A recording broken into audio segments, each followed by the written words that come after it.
is up, super fam and bro Baron alike? I am Sensei Finito, aka Bang Sensei, and welcome to Marvel Bros, where we discuss all things Marvel and everything pop culture. And today we are doing none other than season 4, episode 6 of our From Watcher to Reader series, where we are covering none other than the Wheel of Time, the Shadow Yeah, it is called The Shadow Rising, yo. This book has been amazing.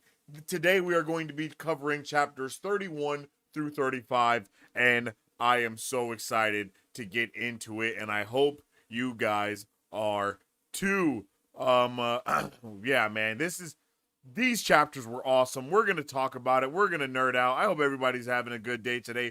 Make sure you drop a like and a share on the stream to appease the algorithm gods. You know how they be doing around these parts. I definitely appreciate each and every one of y'all being here with me. I hope everyone had a happy Thanksgiving. Let me know how your Thanksgiving was. What was you crunching on? What was you munching on? How was the vibes with the family and all of that? Please let me know how you guys are doing.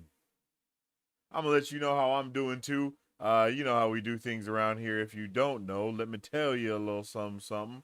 The way we handle, here we go. The way we handle Marvel, the way we do Marvel Bros around here, the way we do book club around here is we have it formatted where we give our overall thoughts, and then we kind of go into our chapter by chapter review for each chapter, and that's the way we kind of get things going on. So of course, we'll start with chat talk, just checking in, seeing how everyone's doing, hoping everybody's doing good, letting me know how y'all feeling, what y'all been watching lately, what have you guys been reading lately. Give me a good update on how things are going with you. I'll give you an update on how things on how things have been going with me. And yeah, I'm excited. I'm ready to get into it. I'm ready to get into it. It was a good week last week. I'm happy we took it off. I'm kind of sad we took it off too, but I'm happy we took it off because it was just a really good time with fam and just chilling and food and vibes and all that good stuff. So that was awesome last week. I hope you guys had a good time during Thanksgiving and are excited for the holidays moving forward. All the holidays that are coming forward, whatever you be partaking in, whatever you celebrate, whatever y'all doing. I hope everyone has a happy one for sure. Uh, let us see. Uh,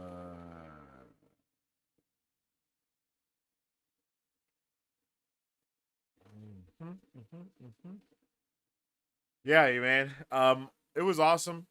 Stranger Things has started officially. We are officially in the final season of Stranger Things, and holy cannoli, is it already off to a really good start. One in the chat, if you guys have been watching Stranger Things, I've been enjoying it so much that first season, and then we also got our tickets to go and check out the season finale in theaters at the IMAX on the 31st. So that's going to be a vibe.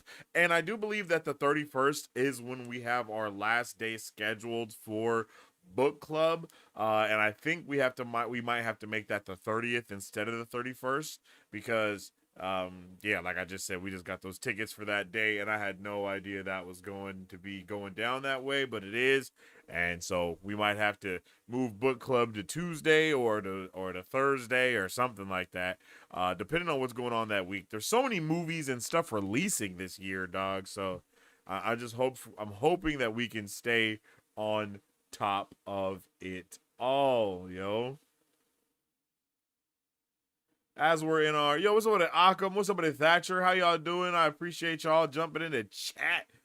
Yeah, heard me. I hope everybody's having a good old day, a good old week.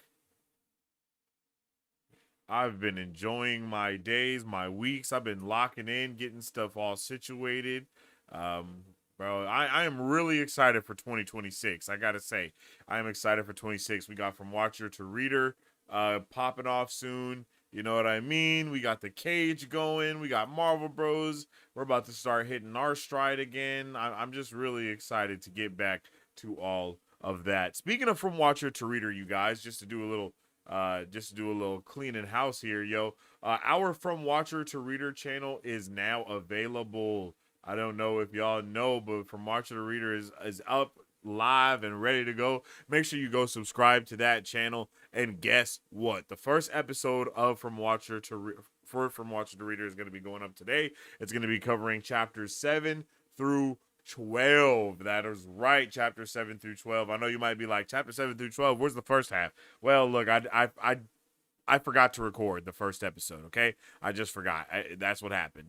But I got everything else. You know, every other chapter that we have done in The Shadow Rising, I have done my instant reaction to. The first episode of those instant reactions are going to be releasing today on the From Watcher to Reader channel that is pinned. So make sure you go and check that out. You know, go check it out. That video will be releasing in a couple of hours, if I'm not mistaken. So yeah, make sure you guys go and tune in with that. I tried to keep the video a little more like freestyle-y, if you will, just because, you know, it's my instant reactions, literally. And so yeah, you guys can go check out that channel. That first video will be out. Make sure you drop a like on it. Make sure you share it with, you know, your peeps and your peoples and all that good stuff. You know, I would definitely appreciate it, especially since this is the first video coming out on our new channel. Man, hopefully we can make it hit, get into all the little algorithms that would need to, so on and so forth, and really lock in. That's my hope, at least. So, yay. We'll be dropping clips on there and doing a whole bunch of other book club related things. So definitely go tune in with the From Watcher to Reader channel. Okay.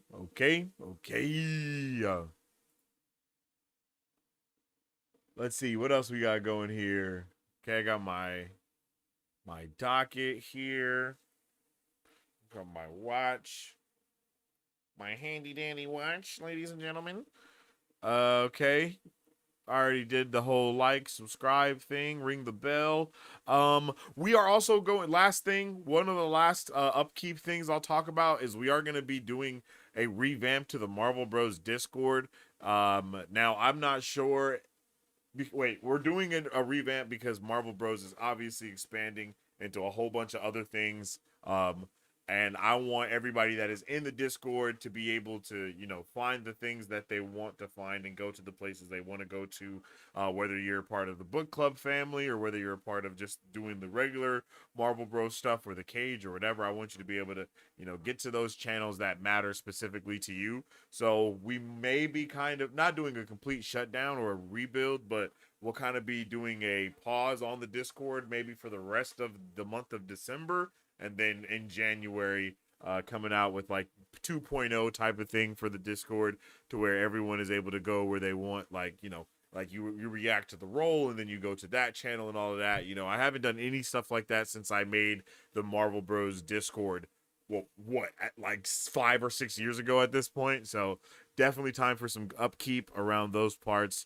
And yeah, we're expanding everything that we do around here at Marvel Bros. So I hope you guys appreciate it. I hope you guys keep on tuning in because we gonna keep on making content. And yeah, so that's the last thing for all the upkeep. Definitely appreciate all you guys. Dope that we're already at like 20 subscribers over there on that other From Watcher to Reader channel. Haven't really done anything to it yet. Just been kind of telling you guys through these book clubs to go and follow the channel, and you have been, and I appreciate that. So yay. It's gonna be a good time. Oh, you know what? There's one thing I do have to do real quick because I just remembered I did not do this. Let's go ahead and share this video with us at Marvel Bros so we can make sure that we are collaborating on that video. Boom. And then go ahead and close that, and then we'll switch back to the Marvel Bros channel. Going down. Boom. Accept. All right. Coolioski. And now that should be a full collaborated video. Awesome. Again, go check that video out. It'll be dropping in a couple of hours here.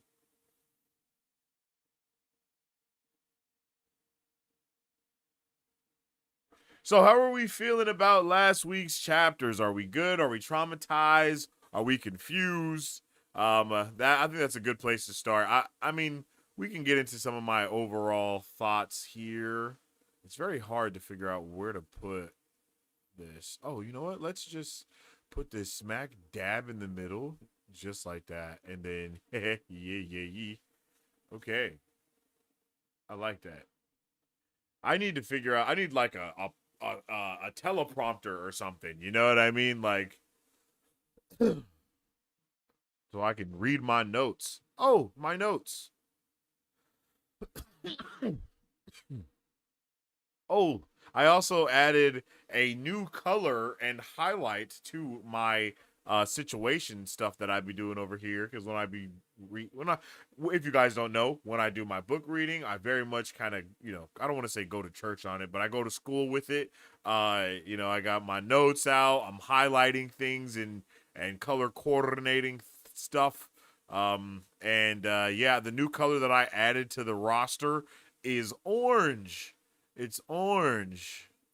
So now yellow is for regular highlights. Blue is for like questions and names that pop up. Green is for any lore that happens. Red is for those action sequences. And then orange is for the foreshadowing or the hints that I think may come to future or make.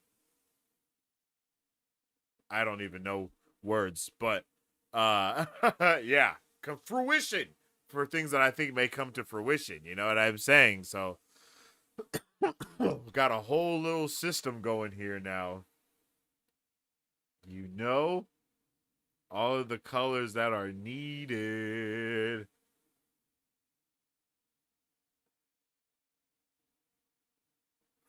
And this is episode 6, correct? Yeah, it is. My notes are a little small. Let's reset that. Okay, bam. Oh no, it's nothing. Okay, no, it's not. Oh, that's kind of lame. Since I've been taking notes on my iPhone, and I do like all the bold stuff and the indentions. But when I copy that note, when I copy that into my documents, it doesn't show the bolds. That's so unfortunate, yo. Damn, I'm so unfortunate. Orange makes my Denver heart glad, yo. Oh my goodness, it's Raider Nation around these parts. I'm gonna have to change that color. My bad. I'm back. Yo, what's up with Thatch? How are we? We good. We good. We good. We're just chatting it up right now, getting everything started. We're in the beginning of stuff. Um, just chatting a little bit about everything before we really dive into the meat and potatoes of stuff. I was just talking about how I added orange into my highlighter color wheel as a color we use to highlight things. Um, all right. I kind of want to do something. Let's see.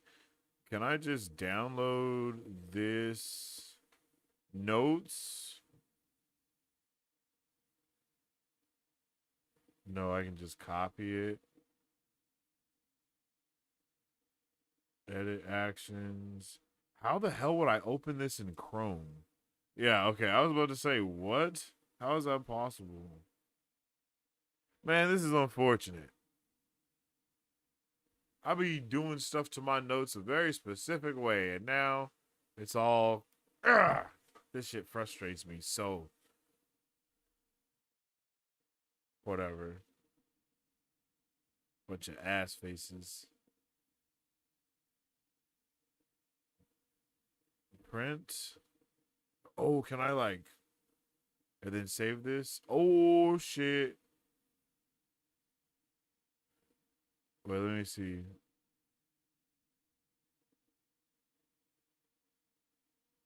Oh, yeah, I think this is it. I think I figured it out.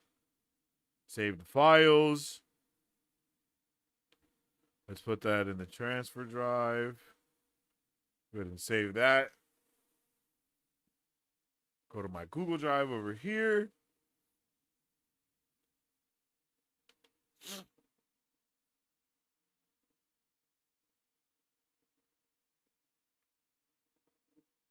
Drive. There we go. And then click that.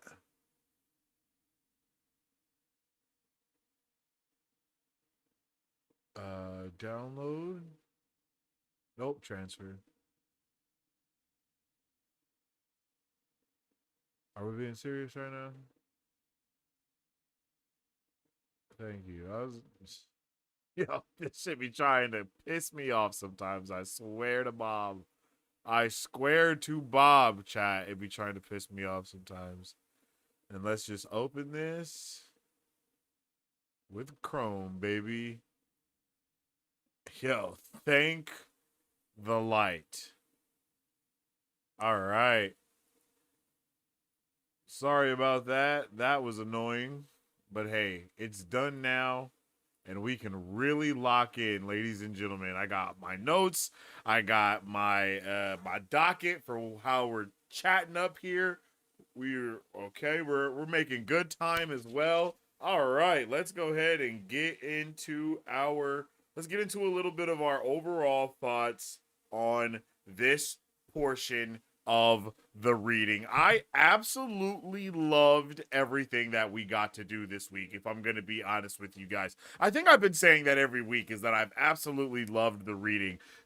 So far, this book has it's been magnificent. It's been magical. It's been everything that I wanted it to be and more. I know a lot of you guys really told me early on in this book that this is the book where RJ really starts to catch his stride and so on and so forth, and I can't help but agree with you. The further we get within this book, I just continue to see how much he's just in his bag. Like, he is in his bag when it comes to everything that's going on here. And I continue to I am continuing to appreciate all of the different pairings that we're getting from all of the different characters and whatnot, whether that be Varen and Perrin, or, obviously Matt and Rand, we already know about them, or Amis and Egwene. I love it all, man. It's just working really, really well for me.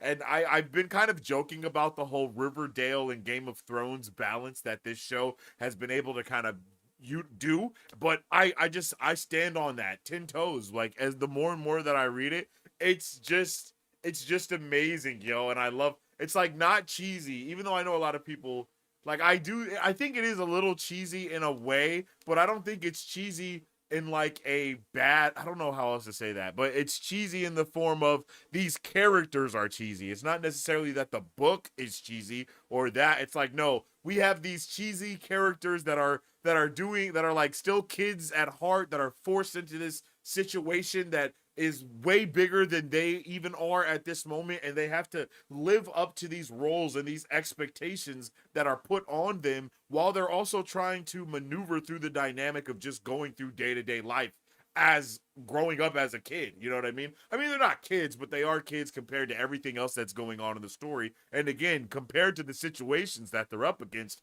especially when you start to think about that all of these evil forces have been around for much longer than they have been alive. Like, much, much, much longer than they've even been on this planet, or on the Earth, or anything, So that's something that definitely continues to stand out to me. And especially in this portion, I feel like you can really feel the stride getting caught when it comes to these characters growing into themselves and becoming more, I don't want to say relatable, because that's not the word that I'm really looking for, but they are just coming into who they are.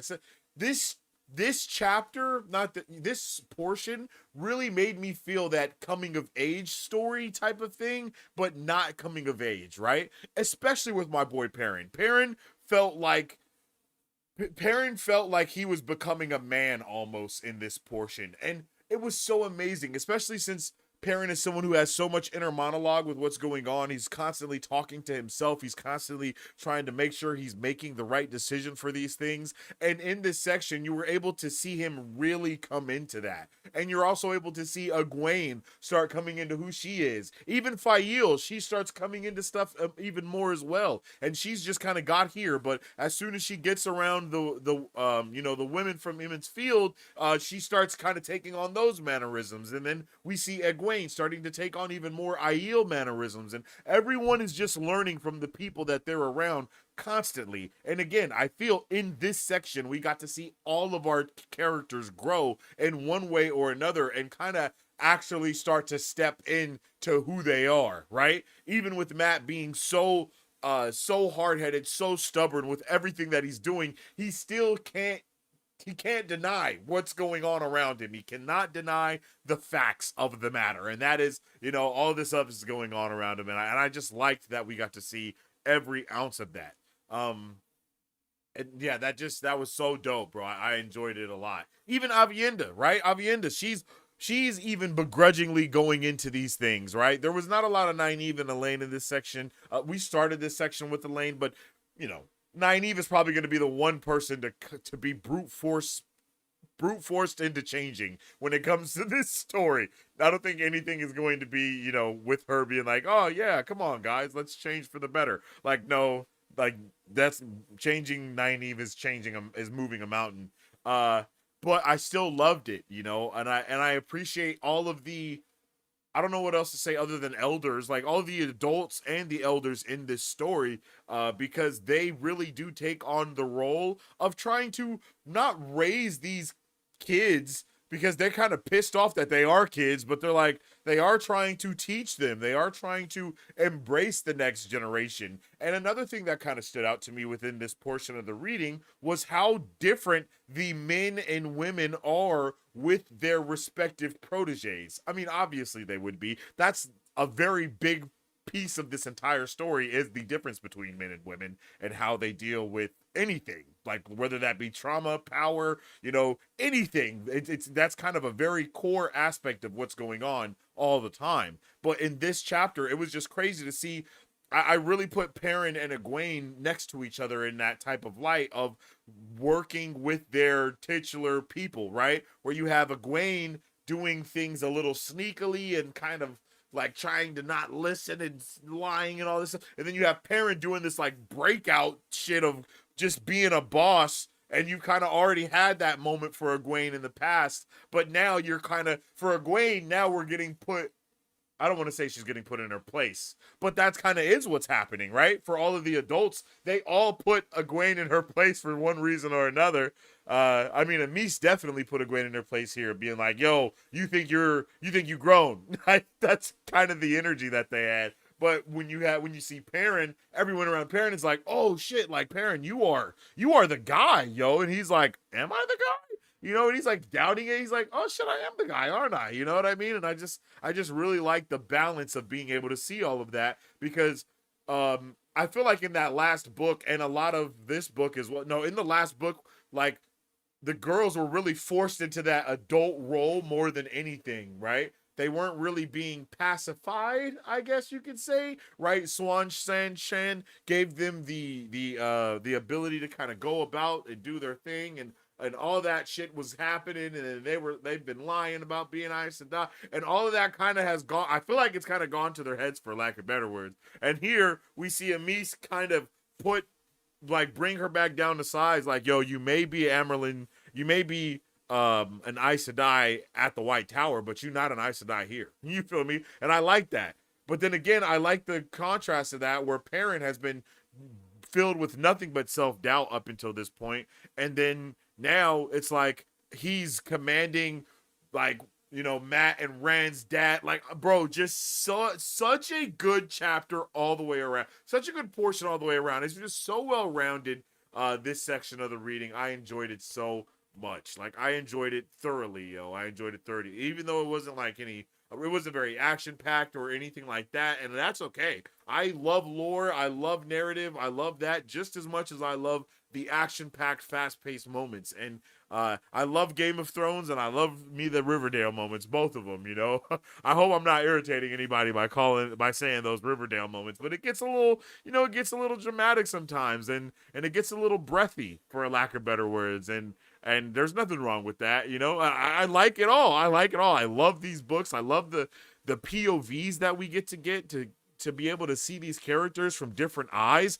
I feel like in this segment as well, more than anything, I know last week, I think it was, you guys had to point out to me, like, yo, Sensei, don't forget that Rand had the dead bodies bowing to him in a circle. And I was like, Oh yeah, I forgot. Rand has been really losing his shit a lot more than I remember. But this segment really hit a lot of that home too, just because you see Rand kind of losing it a little bit.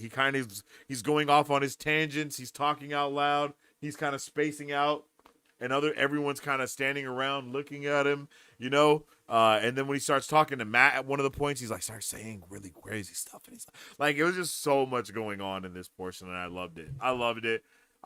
You guys will see during my instant reactions. I was hyped for all of Perrin's sections. Like, I just kept getting more and more hype for everything that Perrin was doing, and as he was rolling, because I just love that build up, yo. It was just that was it was perfection, damn near for me. I was so hyped. And I just loved Perrin. I love Perrin's aspect. I need more of it. And I loved it all. All this was great. I need more. I am so excited to be able to continue reading. That's the big way that I feel, is I'm just so excited to continue reading. Okay, those are my overall thoughts, gents and ladies and gents. I really, really enjoyed all of this.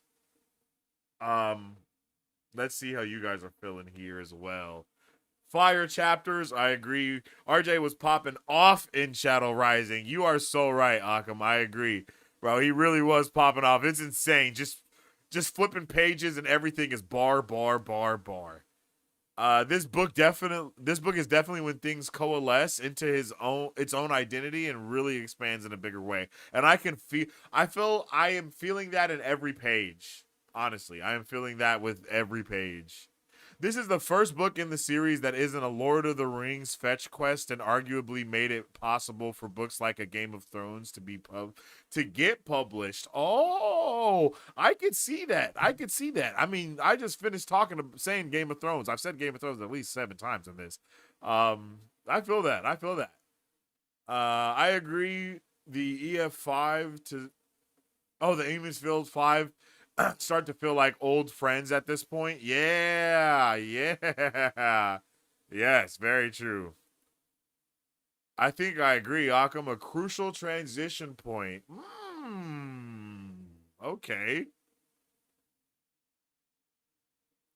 It's a good bit over a year into their journey so far. A huge chunk of the overall time that the book takes, which is crazy to think about. It's like 4 books being the span of a year is insane.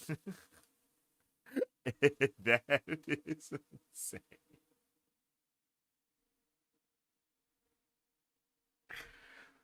But I like it. I like it a lot. I know you guys like it too. I know you guys like it too. I know you guys like it too.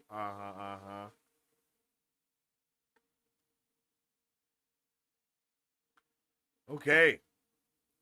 It's about that time to get into our chapter by chapter review. I'm going to go fill up my cup, and then we can get into it, because there's nothing to it but to do it. All right. Let me know any of your thoughts or questions that you might have, or theories that you might have for me, or if you want to know any of that, and I'll answer your questions and all of that as we get into the book. Okay? All right, let's see. What do we run here?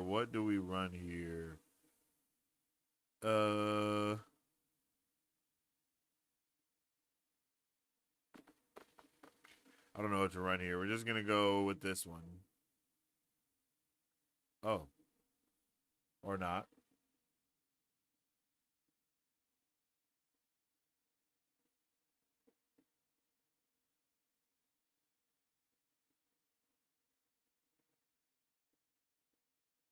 Okay. That's fine. Boom. There it is. All right. We'll be right back. Cheers balls. Cheers balls. Cheese balls. Where the f*** are my cheese balls? So son, I know you were my f***ing cheese balls again. No, I didn't. Have you ever thought about how it would feel to be one giant sock in the dryer? No, sorry, I don't think I have. One sock being left in the dryer would be a bad thing, you know? Forcing its pair to roam lonely without its match. But one giant sock's only match is the foot that will embrace its cozy warmth, fresh out of the dryer, toasty, and never alone. Shroomy never truly dies, for on the day of my reckoning, I will be reborn as a part of the Hive Mind Collective on Shroom Prime, and all of the weaknesses of your planet will be quickly analyzed, and then the mutation will commence. Folding and scrunching, scrunching and folding, folding and scrunching, scrunching and folding, folding and scrunching. I'm Rupert Luther Martinson, Senior Executive of the Turtle Club. Here to defend and protect all in need. Express delivery when your delivery is expressed. I'm standing right here, you itchy. Why the hell you still knocking? Kid Rock, please help me.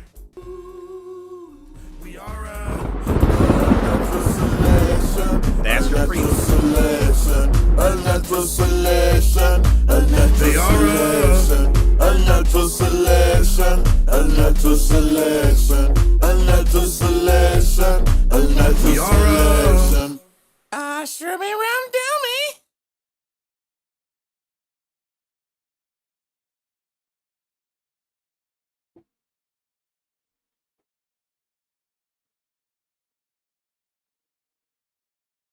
All right, and we are back, ladies and gentlemen. Let's get into it, okay? Make sure you go and check out Unnatural Selection. It's available right now on YouTube, of course. My new web series I've been working on and stuff every once in a while. It's one of my little passion projects, I guess you can call it. But yeah, yo. It's about to go down, yo, and I am excited for that. To make some more episodes for the holiday season. Bruh, what's happening right now? Yeah, go check out the show, Thatch. Wait a second. Music in the background is the bass line to the Ultimate Showdown of Ultimate Destiny. Yeah, hell yeah, let's go. Hell yeah. Not a lot of people know that song. Yo, I'm happy you know that. That's crazy. I made that show and then I was thinking of a theme song and that beat is what I heard in my mind. So I just had to go and find it. And then I just made the song around it. Good guys, bad guys. Yeah, exactly. Oh, I was about to sneeze. There we go. Woo! Exactly. What a throwback to second grade. Bruh, that's the vibe. That's the vibe, bruh. That's the vibe of the entire Insanity show. So make sure you guys go check out Unnatural Selection. It's diabolical for sure. There's nothing else to say about it. It's diabolical, okay? Just buckle up for safety, okay?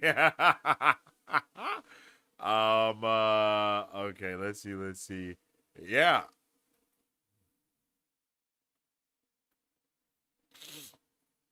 There we go. Bam. Boom. Go check out Unnatural Selection. There's 6 episodes out right now on YouTube. More episodes will be coming soon. I'm going to be working on some Christmas or holiday episodes, really, like I was saying before. So be ready for those, all right? All right. So without further ado, let's dive into our chapter by chapter book review for chapters 31 through 36. As well as I said, absolute banger dangers. Absolute banger dangers. Okay. Let's see. I'm missing something here. Every time I get there we go. Boom. Oh, that's right. I was confused and now I'm not. All right. let's start it off at the top.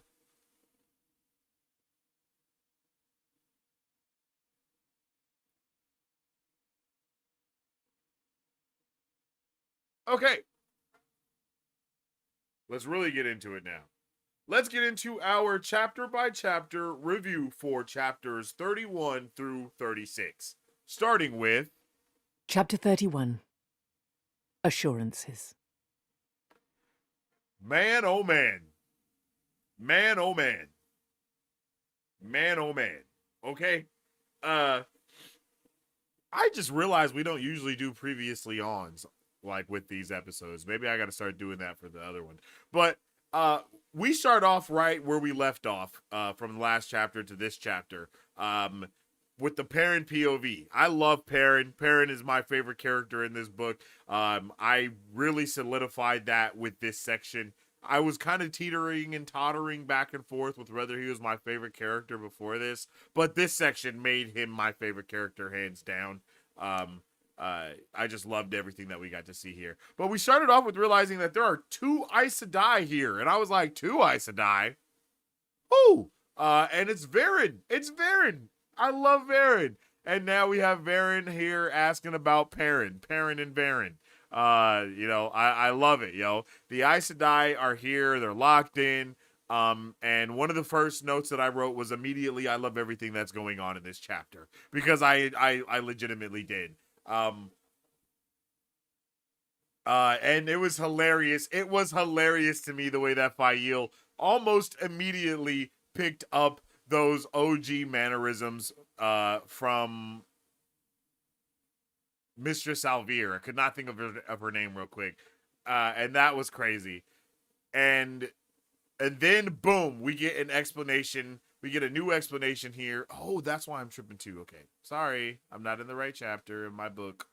But yeah, we also get an explanation here, like more explanations as to why everything is the way it is. We find out that there's been 3 Aes Sedai, well, not 3 Aes Sedai, but obviously 3 people that can channel that have all came from here, not to mention the 3 ta'veren, and then they also have found more channelers in the 2 rivers outside of just the ones that have already gone. And it's like, I couldn't believe it. And we really do get this answer of the old blood runs deep within the 2 rivers, essentially.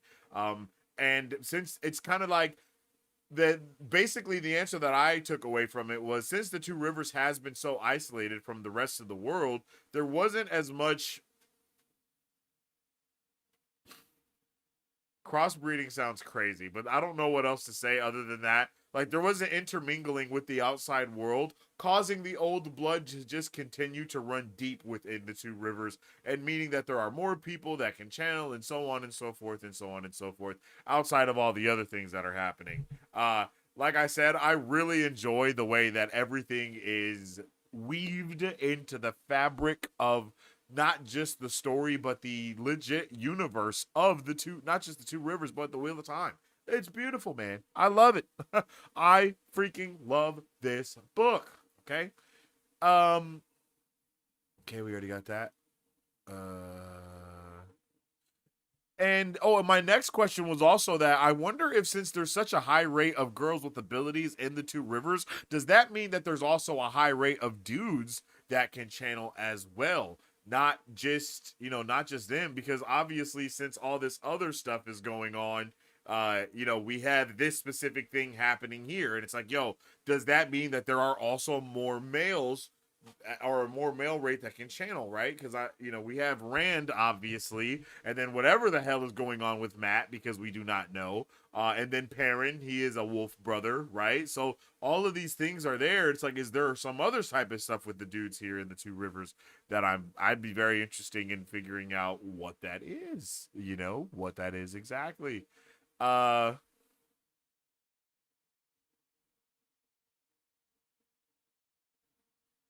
just trying to make sure that we're kind of keeping it going here.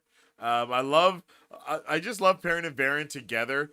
Perrin and Varen together for me is kind of like how it is with like Rand and Loyal. I really like having Rand and Loyal together. Actually, I really like having Rand and Perrin and Loyal together. Actually, too. That's the one thing that I feel like that's the one thing that I did miss out on is having Perrin, Varen, and Loyal all together at once. But I could also see how that could be a little overwhelming as a reader. So I know why that didn't happen. But I kind of did want it to.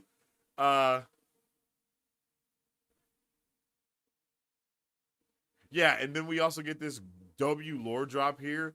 We may have spent the last 3,000 years culling the ability out of humankind by gentling every man who can channel that we can find. Even 100 years ago, the records say there were 2 or 3 a year. And then she goes on to say, I did suggest that if they wanted to increase the stock, Aes Sedai should be the ones to have the children themselves. In fact, since they put it forward in the first place, and Alviren was not amused. I think that's just so interesting. I think that's so interesting, and it's a really good point as well. And I don't know if I feel like this might be also the first time we're really starting to get into the genetics of how the one power is like passed down, and the fact that it is really passed down through the old blood. Like, I feel like this is that confirmation for us. Up until now, it did kind of seem like it was a bit more randomly, like, oh, this one will have powers and that one will have powers. But really understanding that this is all connected to bloodlines and things like that, it's like, oh, wait a minute, hold on, okay, all right, cool, okay, cool.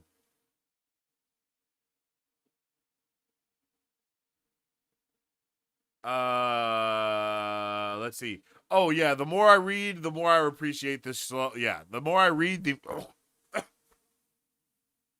more that I read, the more that I appreciate the show. My slight disdain is starting to turn to admiration. That's one of the notes that I have here.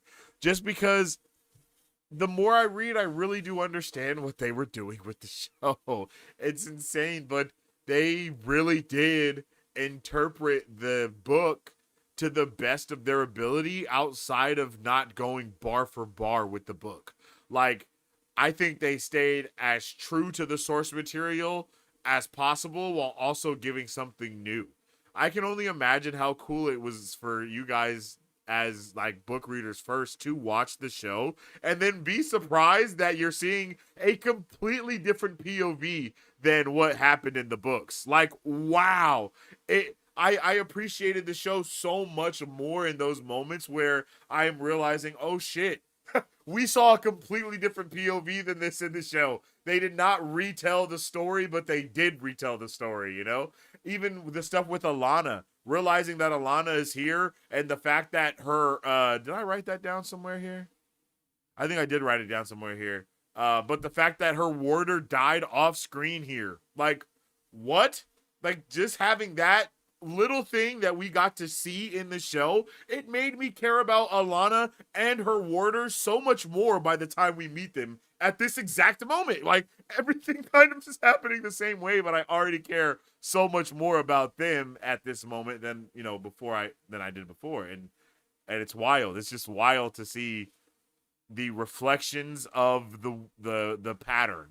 Yes, it's crazy to see the reflections of the pattern in the show versus how it is in the book. I really, really enjoy it. Like, after this book, I cannot wait to go and watch the entire show of Wheel of Time again, because I haven't, I feel like, I feel like I know everything now. Not everything, but you know what I mean? Like, I feel like I know everything in this section. This is as far as we get in the show, and after this book, I want to go and rewatch everything to be like, oh my god, so it's almost like, so that's what happened when we didn't know, like, off a screen, when we, juiced. Absolute juiced. Perrin's oblivious as always, legit. He's always oblivious to everything that Fail is saying and doing, which makes me kind of go crazy. Because he's like, what? Huh? Is she doing that? But it's like, that's one of the things that makes them all lovable and gullible, right? But man, And then we get Tam and Matt's dad, I think his name is Abel, introduced here. I don't know if we've known anything at all about Abel up until this point when it comes to the books. And then in the show, Matt's dad is like a drunkard. Like, we don't know really too much about him in the show either. But here, awesome. He was dope. I love seeing Matt and Tam together. I think in my my instant reaction, I mentioned like Matt, Tam, and Tom kind of being like the three musketeers, and I would like to see them doing some shit together because it just seems like maybe they even know each other from a past life or anything like that. You guys already know that I think that Tom and Tam are bros from the days of the Heron. You know, that's already one of my theories. So I'm just adding Abel to that too now. You feel me? Maybe they don't know each other, but I want to see them like rock with each other. Yeah, I don't think we know about Matt's dad. It's crazy how much information gets shared without even meaning to do so, right? Like I know when I wrote this down, it was because Tam and Abel were asking Perrin about Matt and Rand, and Perrin had answered a question, and then he got side-eyed mad viciously from like kind of every direction, you know? And I was like, oh shit, you can't say what you just said because everyone is gonna pick up on those words that you were just saying just now. And that's essentially very much so what's going on and what happened. It's so, and then it's so dope to not necessarily see other people's perspectives, but to see Perrin picking up on how to actually speak, which is, I guess, him learning, right? Learning that, man, I have to be more decisive with my choice of words. I have to be more particular with the things that I'm saying around people because saying these small things will completely, you know, take everything awry. So yeah, that was crazy.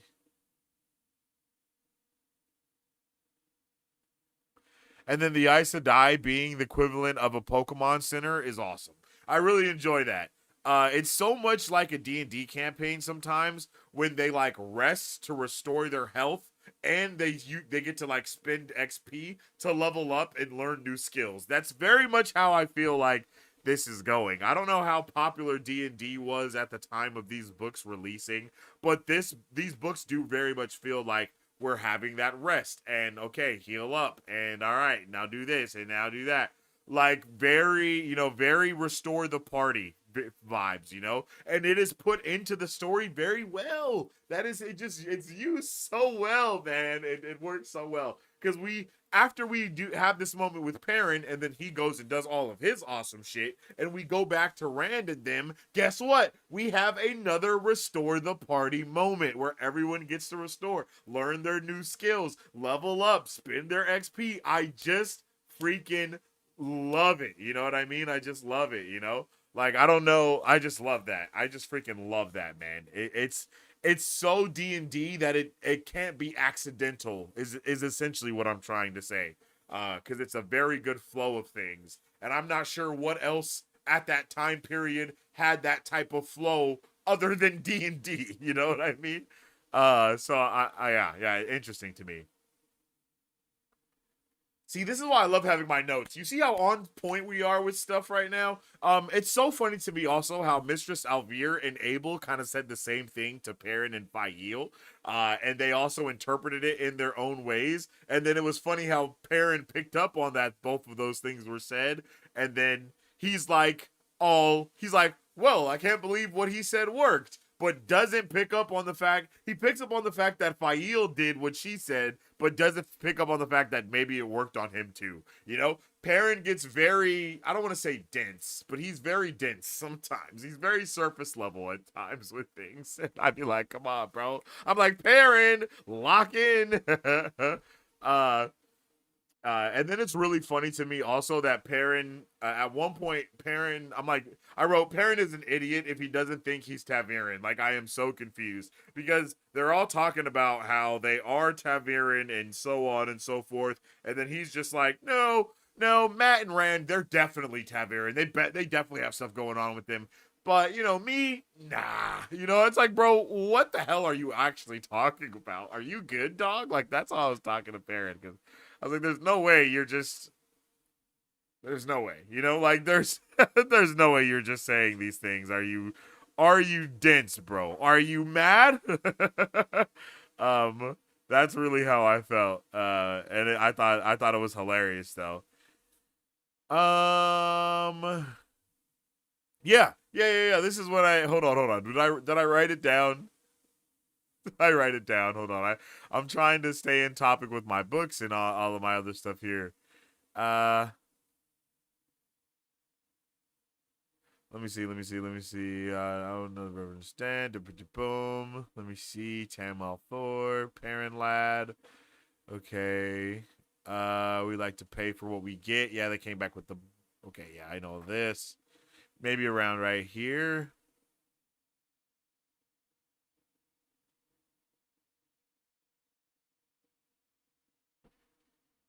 Nope. Okay. I was just looking for this part, but I can't find it. It's fine. When he says this has nothing to do with Taviran, and then he proceeds to say the most out of the world shit ever. They're like, "Oh yeah, bro, you're definitely Taviran. You're running with Aiel and an Ogier." And he's like, "Nah, I'm not a Taviran. This has nothing to do with being a Taviran. They just so happen to follow along for their own reasons." Yeah, bro, it kind of found. Yeah, brother. Yes, that's very much threads being pulled around you. You know what I mean? Yes, other people finding their reasons to follow you is very much you pulling the threads of the universe because you're around them. I don't know if you know that or not, but that is exactly what that is. Like that little naivete between Matt and Perrin, it's hilarious. Rand doesn't really have that naivety anymore. He's very much coming into his bag of being like, he's like, no, bro, I am the Lord Dragon. Like, no, listen to me. And I love that. So, boom. Awesome. It's freaking awesome. I feel like Perrin doesn't understand the scale of what he's doing and who he is. Very much so. He's tripping. He was tripping. I'm like, bro, you're the guy. You're literally changing how shit is going on around you. Why don't you know that? We also find out here that Tam and Abel are with the shit. And that made me so mad about the show Matt's dad. Like, Abel sucked in the show. He literally was a bad father.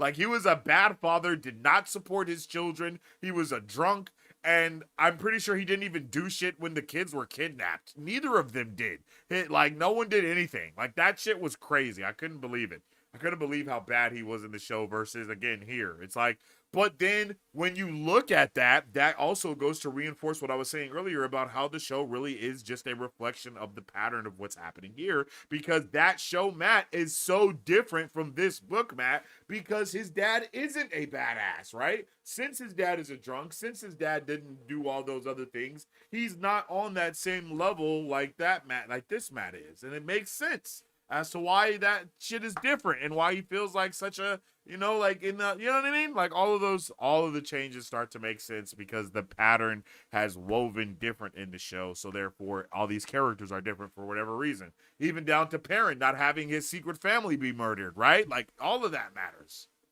Or did he have a secret family that got murdered? I can't remember. Oh, and then Perrin ends his POV with saying the most badass shit ever. A warder once told me Trollocs call the Aiel Waste the dying ground. I mean to make them give that same name to the two rivers.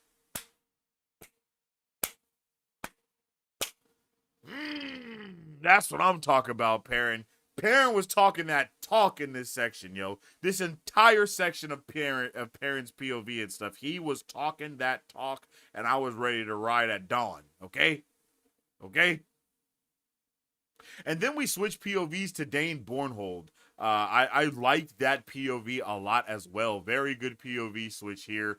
Seeing the world from Bornhold's POV and seeing it like from the White Cloak's POV, it's great. We get a lot of context on just how out of touch they really are from thinking the Shan have Aes Sedai compatriots, right? Like just them thinking that alone really put into context how out of touch they are across the board. Like, they just have no idea what's going on at all. Oh, and then I was like, and then I don't know if we knew about Ordaith or not. I don't know if we knew who Ordaith was or not before this section, but I definitely, if we did know, I forgot 100% because I was like, what the hell is up with Ordaith? Is this dude evil? Is he a gray man? What is up with him? Is this Slayer? Is Ordaith the Slayer dude? I was just so confused. And then we also got a Ordaith POV where Ordaith is, then I was like, okay, is he the Slayer? But is he a dark friend? Like, what's going on? And then we are revealed that he's torturing a freaking dark friend. So I'm like, bro, or not a dark friend, he's torturing a Fade. So I'm like, bro, what's happening here? Like, I was so confused by the end of the chapter 31. I was like, what's going on here? I was so confused. But I love it, man. I love it. So dope. Actually, so dope. Chapter 31 was a banger, yo. I'm gonna jump into chat a little bit here to see how you guys were feeling about it before we jump into the next chapter. He and Matt are tied for my favorite, but I'm definitely more like Perrin. Yo, I feel that. Interbreeding, you're right. It's also kept the channeling hidden from the tower. Oh, okay. Wow. All three of them are hilarious together. I love them too. Yeah, I need them together. I need them together bad. The show people definitely showed love for the source material. You can tell. You could definitely tell, Occam. It's a true blessing of the bit of the show that we did get. Truth. This is the first real time we spend with Alana in the books. We only briefly saw her in 2 and 3. Yeah. Exactly. We like very briefly saw her. Like, she was very briefly mentioned, and you only knew it was her sometimes because she had both of the warders. Right? I was like, oh yeah, this is Alana. Okay, I remember her. Yeah. About the only thing we knew about Abel is that he's a good horse trader. Okay, yeah, we knew little about him for sure, and we know that he was really good with the bow, if I'm not mistaken. I think that was one of the things that they said before. Like, I think it was like one of the reasons why Matt was so good with the bow was because his dad was really good with the bow as well. But outside of that, we never really heard about him. I didn't remember who she was when she showed up in the 2 Rivers, but now I love her so much through Priyanka. Oh, yeah, for sure. True. Yes, the show did do Abel Cawthon Durden, bro. I was not ready for that. I could not believe he was the same character. For real. I couldn't believe it. I was like, what? I was like, is this the drunk that let his daughters get kidnapped and didn't do shit about it? Is that who this is? I couldn't believe it. I'm like, this dude is literally riding through the mud with Tam, and they're hiding out, and they're badasses. What? I'm pretty sure he's the one that shot the raven out of the sky that was watching them. Like, come on, son. What are we doing here? Change bummed me out. Apparently, Sarah fought that one pretty hard. Oh, okay. Very D&D. I agree. Fun fact, RJ used to run D&D campaigns for his son and his son's friends. Yo! Okay, so I'm not tripping then. Like, I'm not tripping. That's awesome. W lore. There's a D&D 3rd edition Wheel of Time TTRPG book RJ wrote about running D&D for his kid in the forward. What? Definitely got to track that down, Thatch. They're out of print and going for like $200 on the secondary market. Oh my goodness.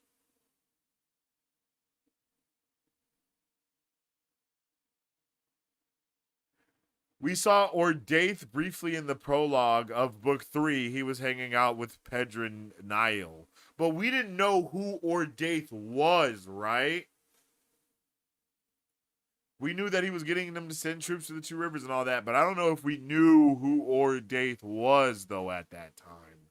As far as I remember, we didn't know who he was.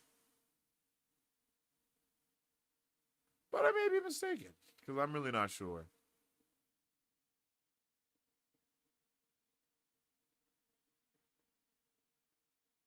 I am really not sure. Okay, pretty good hints. All right, okay, we had hints. We had hints, but we didn't know up until when we find out. Okay. I was just making sure that I wasn't tweaking. Good hints, but no 100% assurances. Speaking of assurances, let's move on to... In a few minutes, Ivan returned. What? You can... Chapter 31. Assurances. Oh, yeah. Oh, yeah, baby. Oh, no. Chapter 32. Questions to be asked. That's what I meant. My bad. I enjoyed chapter 32 as well. Another good chapter. Oh, wait. Hold on.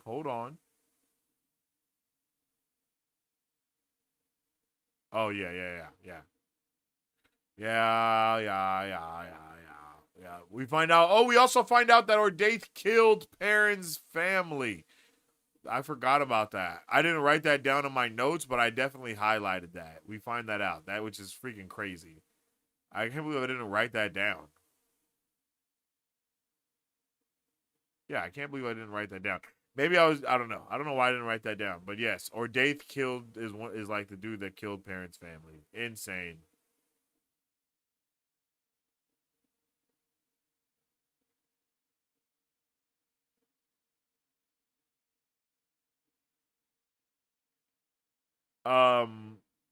We should leave for Watch Hill soon. Oh, okay, yeah.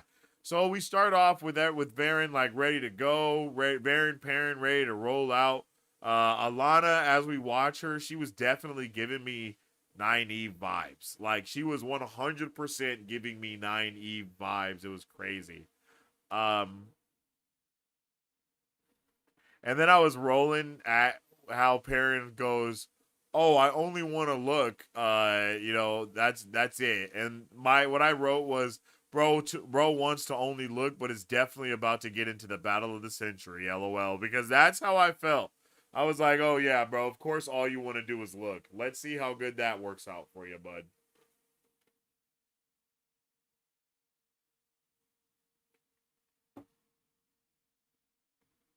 Because I don't think it's gonna be good.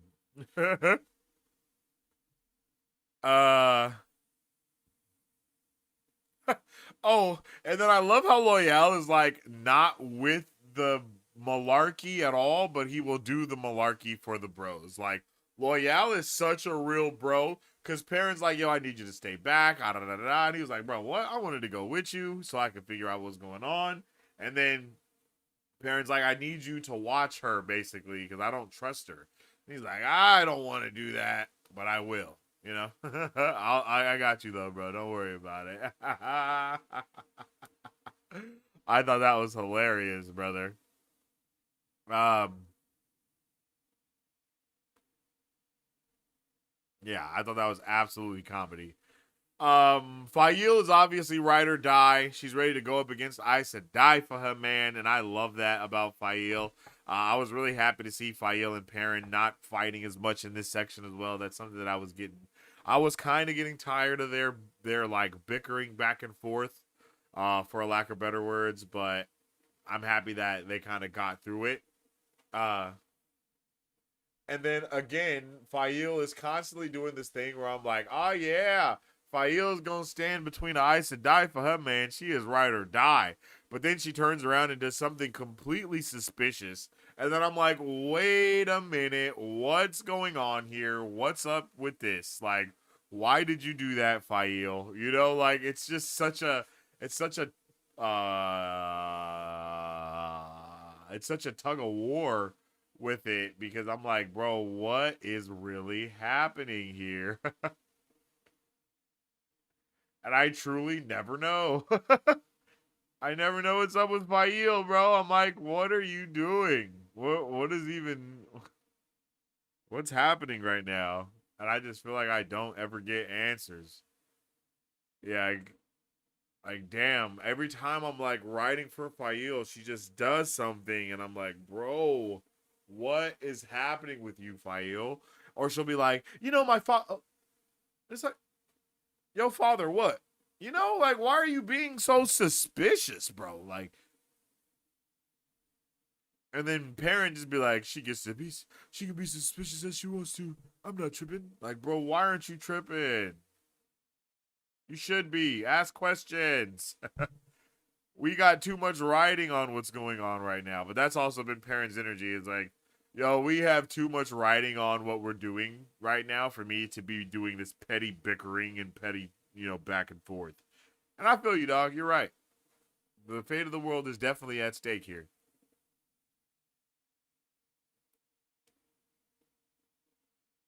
We also find out that Trollocs are strategically attacking Eamon's field for some reason.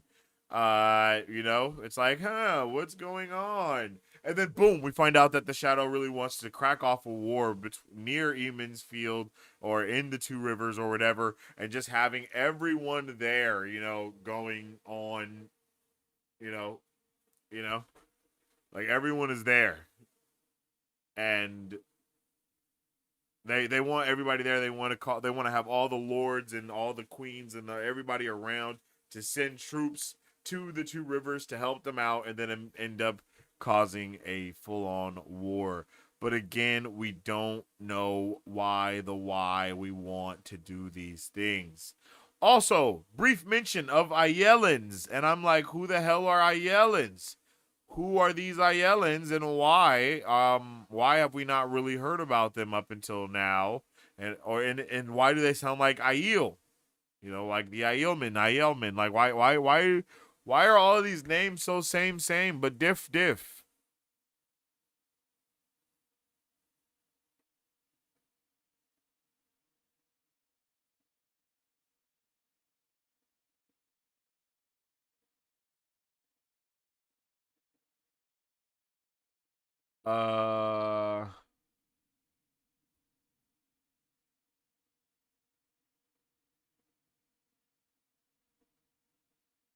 We find about the all scenes and yeah, okay. All right, yeah, we're chilling.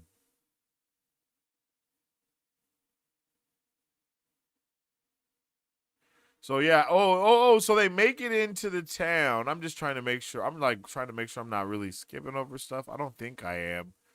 As always, please mention it if you want to talk about it in the chat.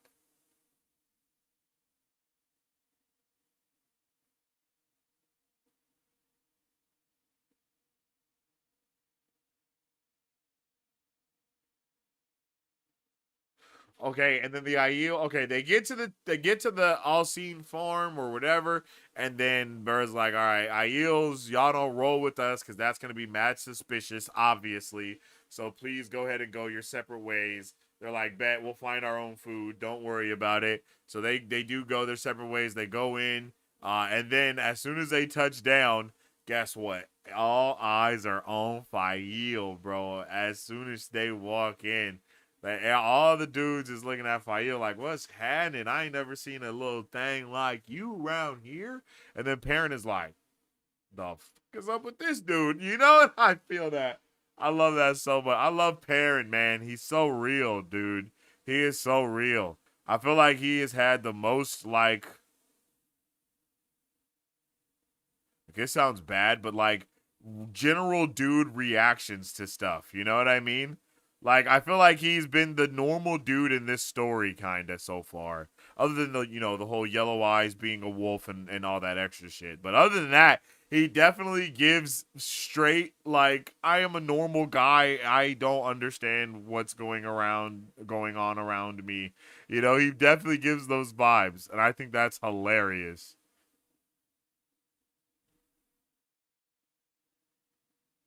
I think that was hilarious, yo. It really made me chuckle. It did. It made me chuckle. I was chuckling. Oh no, we don't want that. It had me chuckling.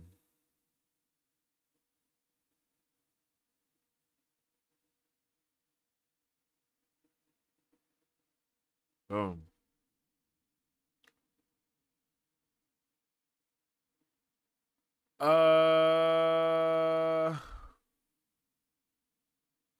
Yeah, and I love, yeah, Perrin just was not playing about his woman. One hand on his, one arm around her, the other arm around his axe. Like, bro was not with that bullshit. But I did love how everyone was worried about Fail and Baron. Like, that was just so cute, you know? Like, they are deadly women. Legit. Deadly women.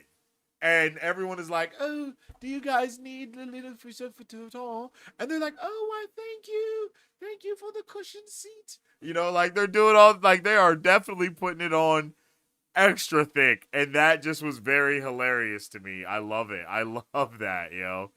And then we find out that everyone has heard the rumors about Perrin. And everyone's like, kind of like, oh, hey, what's going on here? You know, everyone's kind not confused necessarily, but you know, everyone is confused. Everyone's confused. Everyone's kind of wanting answers because there's a lot of questions being raised.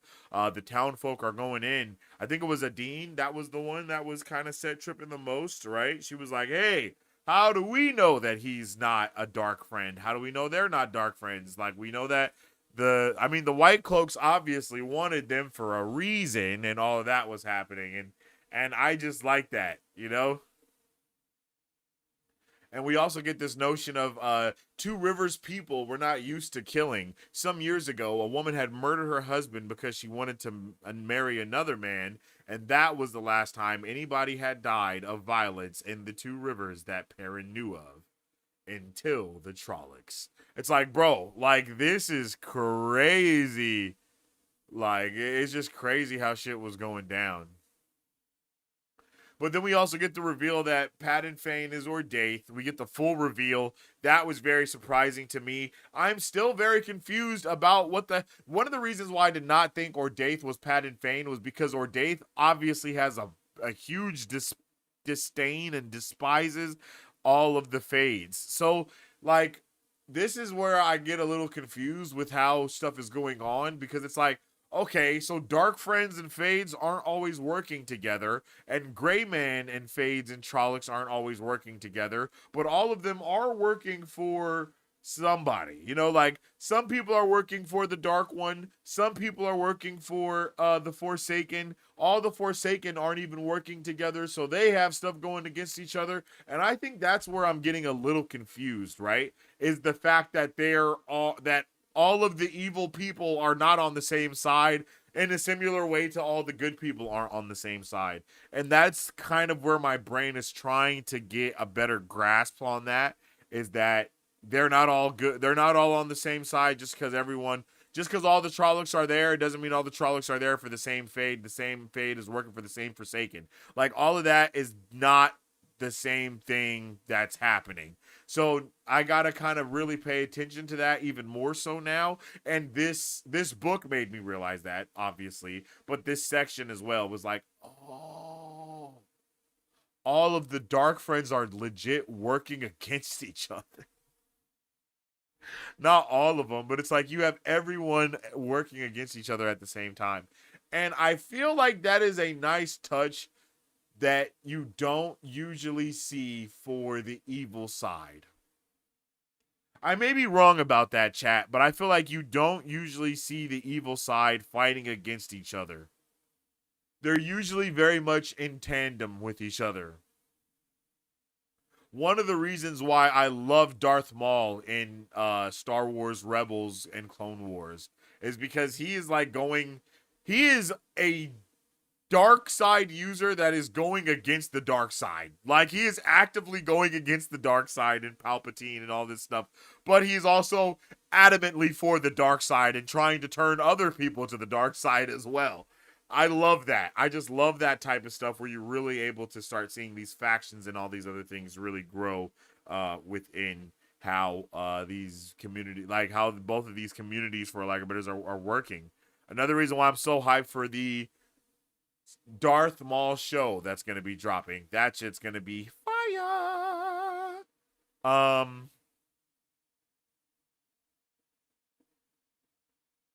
And then after all of this arguing, after all of these reveals, my guy Thomas quickly becomes one of my favorite side characters that we've been introduced to, because he goes, "So who do you believe? Those who came a few weeks ago, arrested the people that you know, and burned their farms, or a young man who grew up right here?"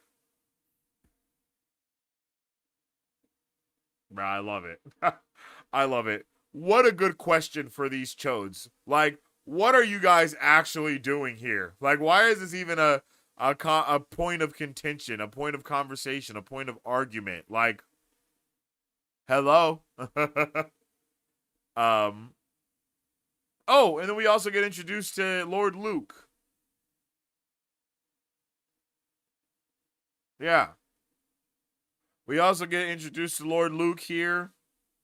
Everyone in Eamon's Field is basically falling all over themselves for him, and it's kind of annoying the hell out of Perrin, and he's trying to figure out what goes on. And Lord Luke comes in to standing ovation, and he leaves to mumbles and grumbles. And I absolutely freaking love this moment here. Oh, wait, maybe it's not.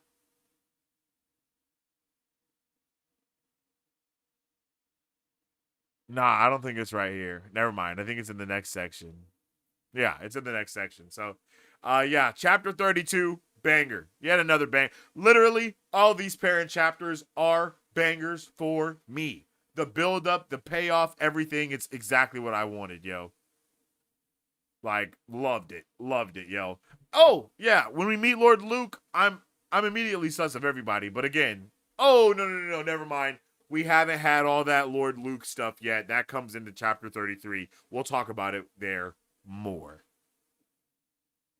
All right. Chapter 32, chat.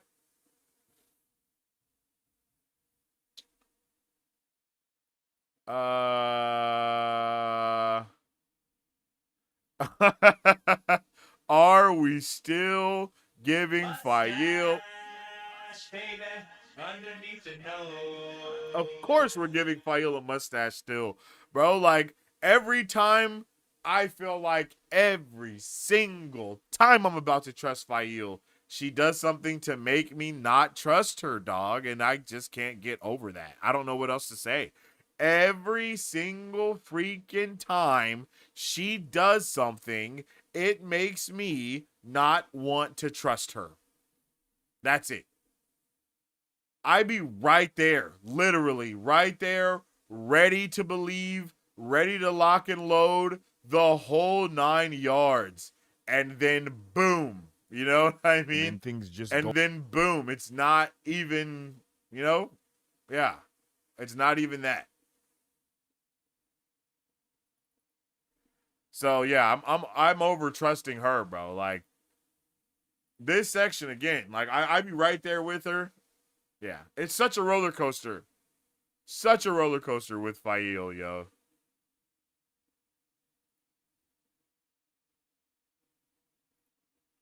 She always makes me be like, God damn it.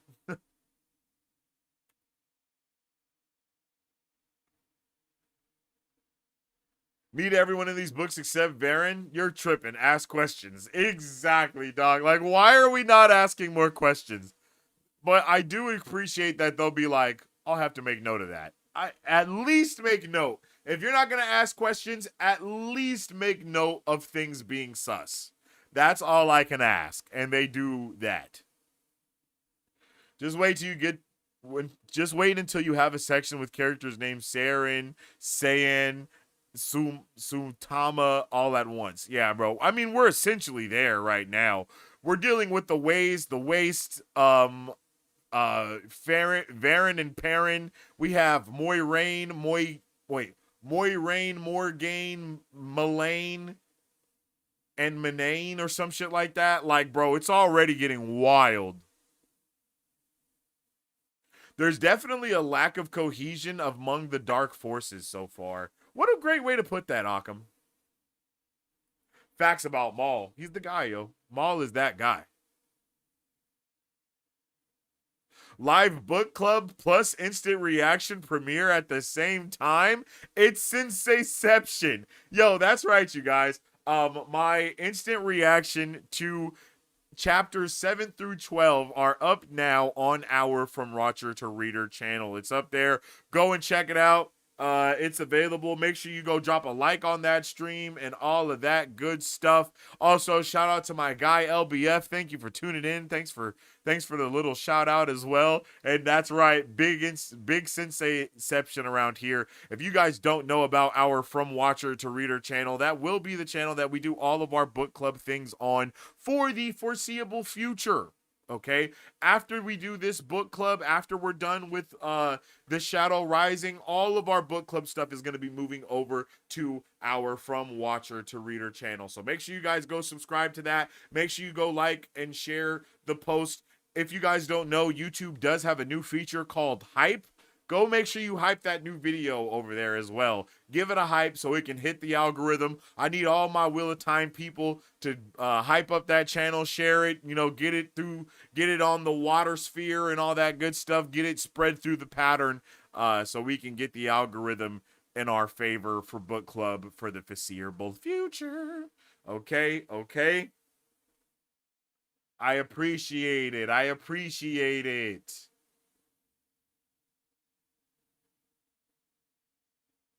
All right.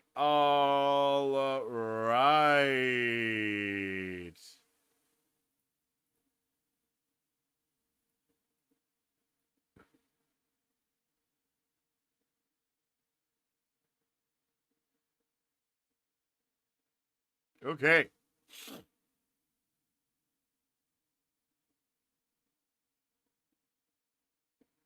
Awesome. Everything is good to go. Yes, chat. Love to see true complexity and multifaceted goals in a villain. I agree, man. I said this in my my instant reaction today that you guys aren't going to see for a while.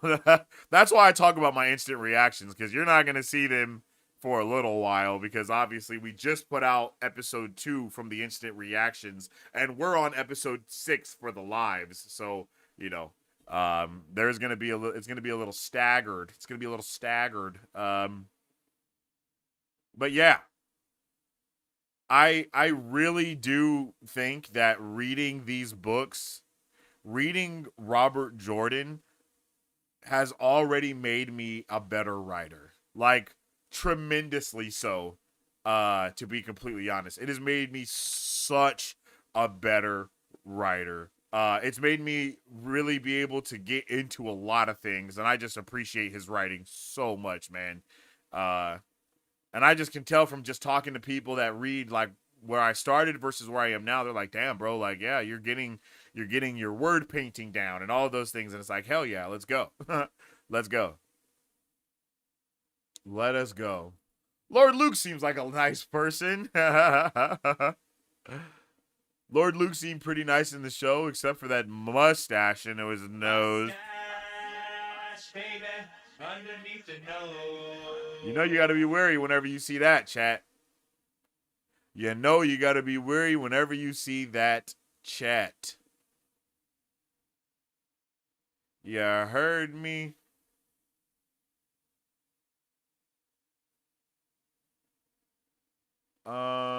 Okay.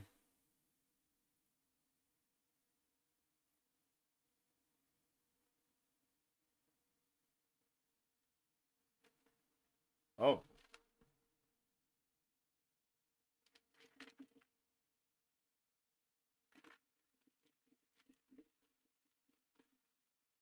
Now mix that thing up.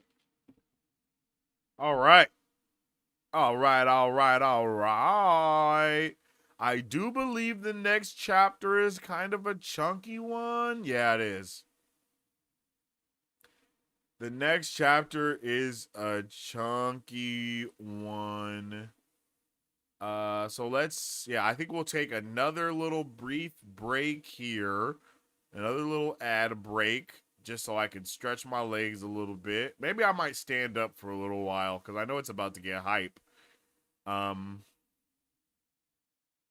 Yeah, okay. We'll take another little ad break here.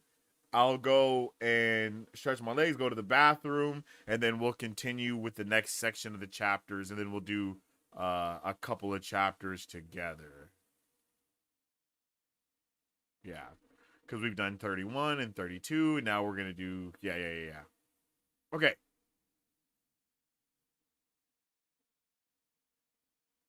Okie dokie. Yeah, exactly. Got to go see about some Two Rivers tobacco. Okay, we'll be right back, chat. Please stay tuned. Listen to a little snippet of some of my music, and I'll be right back. I'm just trying to go beyond infinity, to infinity and beyond. Blasting off to another galaxy. Does anybody want to come along? Blasting off to another galaxy, to infinity and beyond. I'm just trying to go beyond infinity. Does anybody want to come along? I'm just trying to go beyond infinity, to infinity and beyond. Blasting off to another galaxy. Does anybody want to come along? My anxieties through the ceiling. Sometimes I'm in my feelings. Just play the cards they're dealing. You can have my heart, don't steal it. My anxiety gets the best of me. What's the recipe? Is it Hennessy and weed? Is it Zanny so I can sleep? Is it leaving what's left? It takes all of me to give my all to you, the way you want me to. But I still try, cause I ain't trying to waste no time when tomorrow can be gone. I'm up all night trying to write a love song to you. Yeah, it's true. You got me trying to do right, cause I do bad on my own. That's why I never knew what really made a house a home. But it's you. Once upon a time is a hard thing to come by. It's a hard thing to come by. Your heart and my mind are a hard thing to combine. They're a hard thing to go. I wish upon a star. Wish upon that no matter where you are, no matter where you'll find love. No matter where you'll find me. No matter where. My thoughts get intrusive. It got me smoking just to ease the pain. Get lost in the music and let the beat flow through your veins. I'm young, gifted and foolish, cause I ain't worried about a fucking thing. When you have it, you can lose it, and that shit ain't gon' never change. And that shit ain't gon' never, and that shit ain't gon' never change. And that shit ain't gon' never, and that shit ain't gon' never change.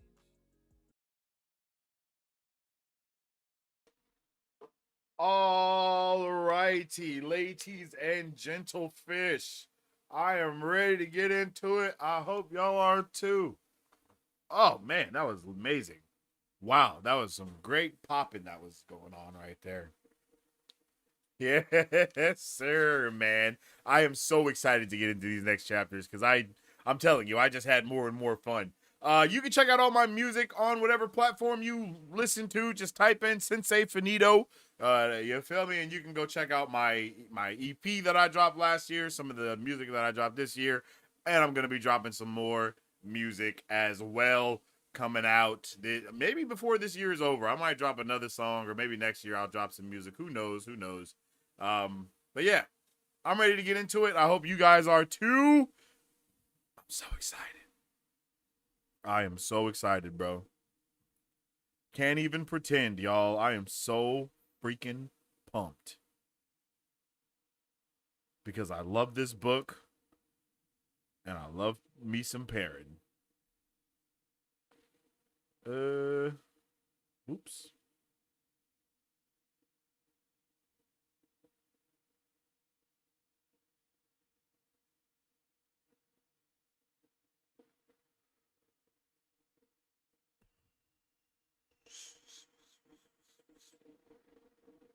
Jesus.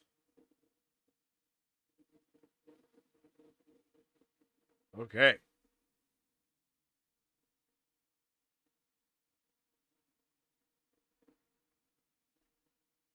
Boom. All right. That's that. That's that. And now let's get into it. Chat. I'm excited. Yo, I am so excited. All right. Without further ado, ladies and gentle fish, let's get into. Oh, Chapter 33. A new weave in the pattern. I'm not gonna lie, I almost passed out when I heard the title of this chapter. Because if you don't know, I don't look ahead at what the chapter titles are called or anything. Like I do zero pre-screening. I like to go in there everything blind as possible. I don't the way my brain works is I try to connect everything immediately. So if I know the name of a different chapter, I'm like, okay, well, that means this. You know what I mean? And my brain starts overthinking while I'm reading because I'm trying to figure out what the chapter of the next chapter meant and if it's going to be seeds of stuff leading up to that. You know, I try not to go in that deep sometimes just so I can focus in and lock in. So when I flipped the page, brother, and when I heard Rosamund speaking to me and saying the name of this chapter, bro, I damn near got goosebumps, yo. Not even damn near. Not even damn near. I did get goosebumps, yo. That was the first thing that I wrote. The name literally gave me goosebumps because this is insane. Like it's such a fire name. So, Perrin is despised on sight. Lord Luke sucks like that, like he just sucks, yo. And then I wrote down, what the hell is up with Lord Luke? Is Luke the Slayer? Because I definitely, again, I think I kind of was talking about that. I had gotten a little ahead of myself before, but yeah, I was thinking that Luke might be the Slayer because he was mad nervous about Perrin, and just all of that made me very sus of him. And it made me sus of him because I was like, oh yeah, bro is definitely doing something he shouldn't be doing because he was so scared of Perrin. Like as soon as he saw Perrin in his face, he was like, egad, you know, like he was like, oh no, you're not supposed to be here. That's the vibe that I got from him, at least, was like, yo, someone's not doing their job because you should not be here yet. But he was there. So you got to deal with it now. Deal with it, sucker. And did he deal with it? I don't know if he did. You know, I don't know if he dealt with it, but I will say fire. Right off the rip, absolutely fire. Loved it. Love the tension. Love Perrin not going for anybody getting that Fail. I just love that. And then we quickly find out that Lord Luke is basically just living off the high of the White Cloaks and acting like he's actually doing something when the White Cloaks are the ones that are coming through and you know, they're the ones that are killing everything and saving everything. Like they're the ones doing that. He's just riding on the coattails and like, hey, yeah, guys, follow me because I'm Lord Luke. I'm Lord Luke, you know, but really he's Lord Cheeseball. Cheeseballs, you know.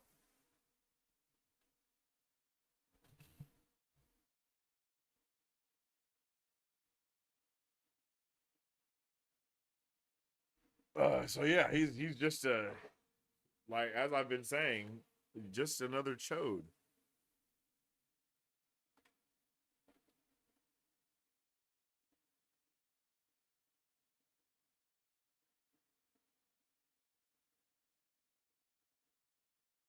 Can't.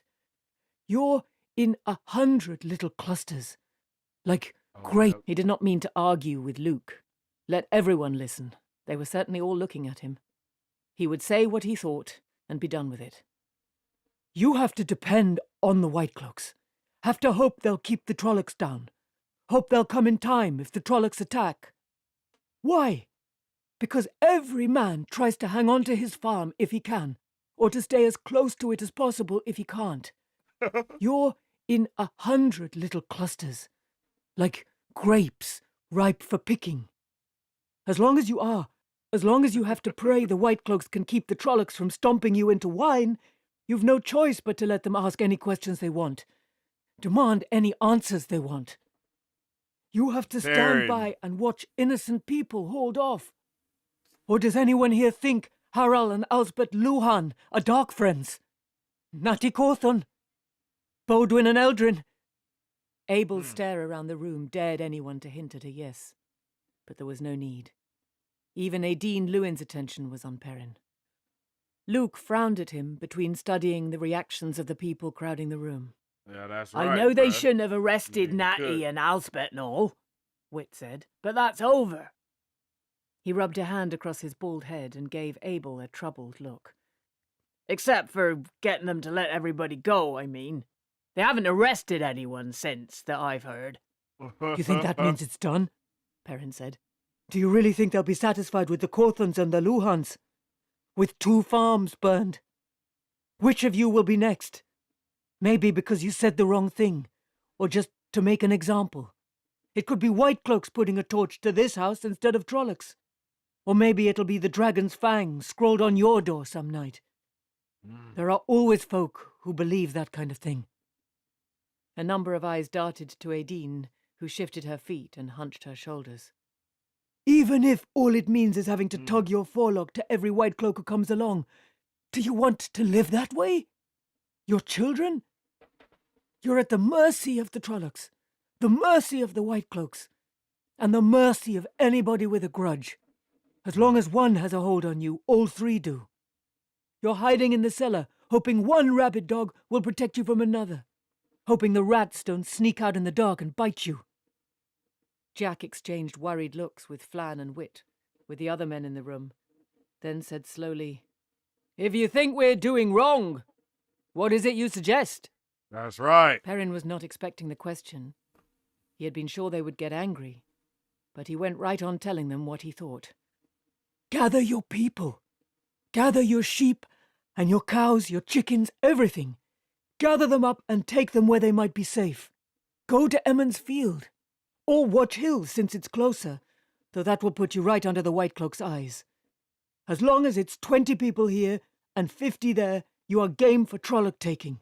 If there are hundreds of you together, you have a chance, and one that doesn't depend on bowing your necks for the White Cloaks. That brought the explosion he expected. Abandon my farm completely? Flann shouted, right on top of Wit. You're mad. Words poured out on top of one another, from them and from brothers and cousins. Go off to Emmons Field. I'm too far away to do more than check the fields every day right now. The weeds will take everything. I don't know how I'm going to harvest as it is. If the rains come, trying to rebuild, tobacco will rot. Have to leave the clip. Perrin's fist smacking the lintel of the fireplace cut them short. I haven't seen a field trampled or fired or a house or barn burned unless there were people there. It's people the Bro's Trollocs come for. cooking. And if they burn it anyway, a new crop can be planted. Stone and mortar and wood can be rebuilt. Can you rebuild that? He pointed at Layla's baby, and she clutched the child to her breast, glaring at him as though he had threatened the babe himself. The looks she gave her husband and Flann were frightened, though. An uneasy murmur rose. Leave? Jack muttered, shaking his head. I don't know, Perrin. It is your choice, Master Alcine. The land will still be here when you come back. Trollocs can't carry that off. Think whether the same can be said for your family. The murmur grew to a buzz. A number of women were confronting their husbands, mostly those with a child or 2 in tow. None of the men seemed to be arguing. That's right. An His parents are interesting boss. plan, Luke said, studying Perrin. From his face there was no telling whether he approved of it. I shall watch to see how it turns out. And now, Master Alcine, I must be on my way. I only stopped to see how you were doing. Jack and Alyssa saw him to the door, but the others were too busy with their own discussions to pay much attention. Luke left tight-mouthed. Perrin had the feeling his departures were usually as grand as his arrivals. Boo. Jack came straight from the door to Perrin. Screw you, Luke. It's a bold plan you have. I will admit I'm not keen on abandoning my farm, but you talk sense. I don't know what the children will make of it, though. They seem a suspicious lot to me. They might think we're all plotting something against them if we gather together. Let them think it, That we are. Perrin said. A village full of people can take Luke's advice and tell them to be about their business elsewhere. Or do you think it's better to stay vulnerable, just to hold the White Cloak's goodwill, such as it is? No, I see your point. You've convinced me, and everybody else too, it seems. It did appear to be true. The murmur of discussion was dying down, but only because everyone looked to be in agreement. Even Aideen, who was marshalling her daughters with loud orders for packing immediately. She actually gave Perrin a grudgingly approving nod. "When do you mean to go?" Perrin asked Jack. As soon as I can get everybody ready. We can make John Galen's place on the North Road before sunset. I'll tell John what you say and everybody down to Emmons Field. Better there than Watch Hill. If we mean to be out from under the White Cloak's thumb as well as the Trollocs, best not to sit under their noses. Jack scratched his narrow fringe of hair with one finger. Perrin, I don't think the children would actually hurt Natty Cawthon and the girls, or the Luhans. But it worries me. If they do think we're plotting, who's to say? Beautiful freaking chapter, bro. Seeing Perrin just embrace the reins and being a freaking boss, yo. Yes, I love it, bro. I love it. And then just showing Luke in his face that he's just trash. And the townsfolk immediately listening. Perrin just absolutely cooking and showing Luke what it really looks like to be a lord, to be a boss, to be Big Taviran. You know, like that's what I'm talking about, bro. That's what I'm talking about. You know what I'm saying? Like what? Come on, bro. Let's go. That's all I can say is let's go. Okay? Because this had me getting hyped. "I mean to get them free as soon as I can, Master Alcine. And anybody else the White Cloaks arrest, for that matter." A bold plan, Jack repeated. Well, I had better get people moving if I'm going to have us down to John's by sundown. Go with the light, Perrin. "A very bold plan," Perrin said, coming up as Master Alcine hurried off, calling orders for wagons to be hauled out and people to pack what they could carry. She studied Perrin interestedly, head tilted to one side, but no less so than Fail at her side. Fail looked as though she had never seen him before. "I don't know why everybody keeps calling it that," he said. "A plan, I mean. That Luke was talking nonsense. Defying White Cloaks in the door. Boys on the roof to watch for Trollocs. A couple of open gates to disaster. All I did was point it out.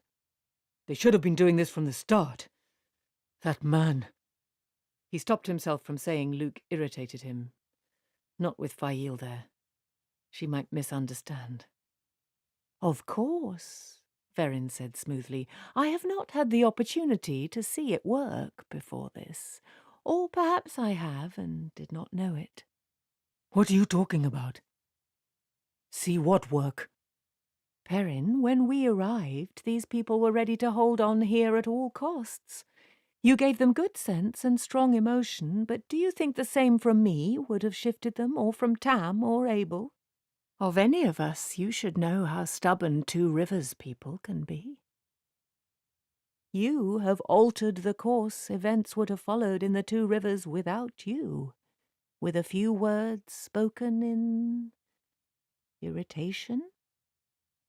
Taviran truly do pull other people's lives into their own pattern. Fascinating. I do hope I have an opportunity to observe Rand again." "Whatever it is," Perrin muttered, "it's to the good. The more people together in one place, the safer." "Of course. Rand does have the sword, I take it?" Bruh, I love Viren, man. I love these characters so much. Viren is straight to the point. She's playing absolutely no games. Straight to the question at hand. Hey, da-da-da-da. Hey, da-da-da-da-da-da. Hey, da-da-da-da-da-da. Like, Let's go. I'm locked in. I am fully locked in. Like,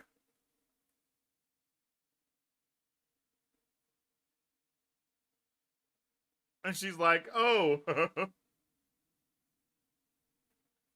How she just goes from one thing to the next. Like, you're Taviran. Look at what you just did here. Rand does have the sword, doesn't it? Watch yourself with the Lenaparin. Like, boom, boom, boom. Oh my goodness, bro.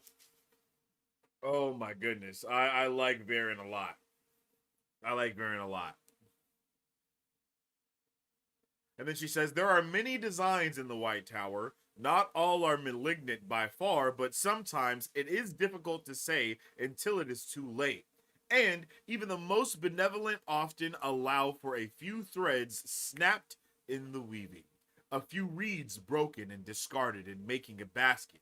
A Taviran would make a useful reed in any number of possible plans. Oh my goodness. Like, she's cooking.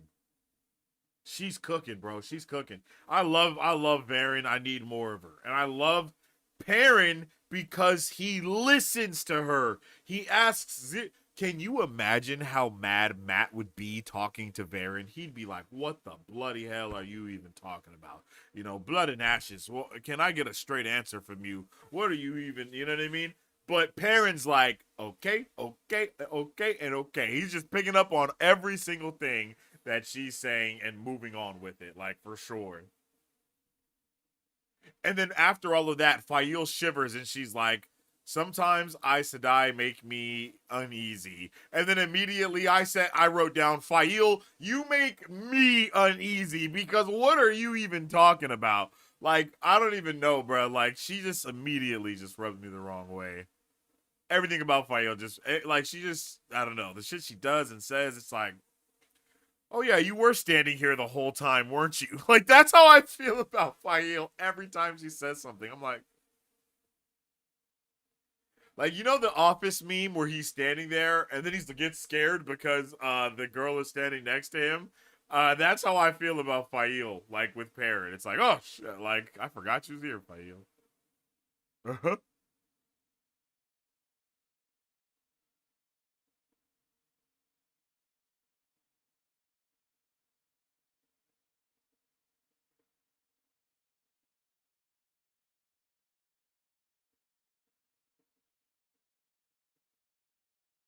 Okay.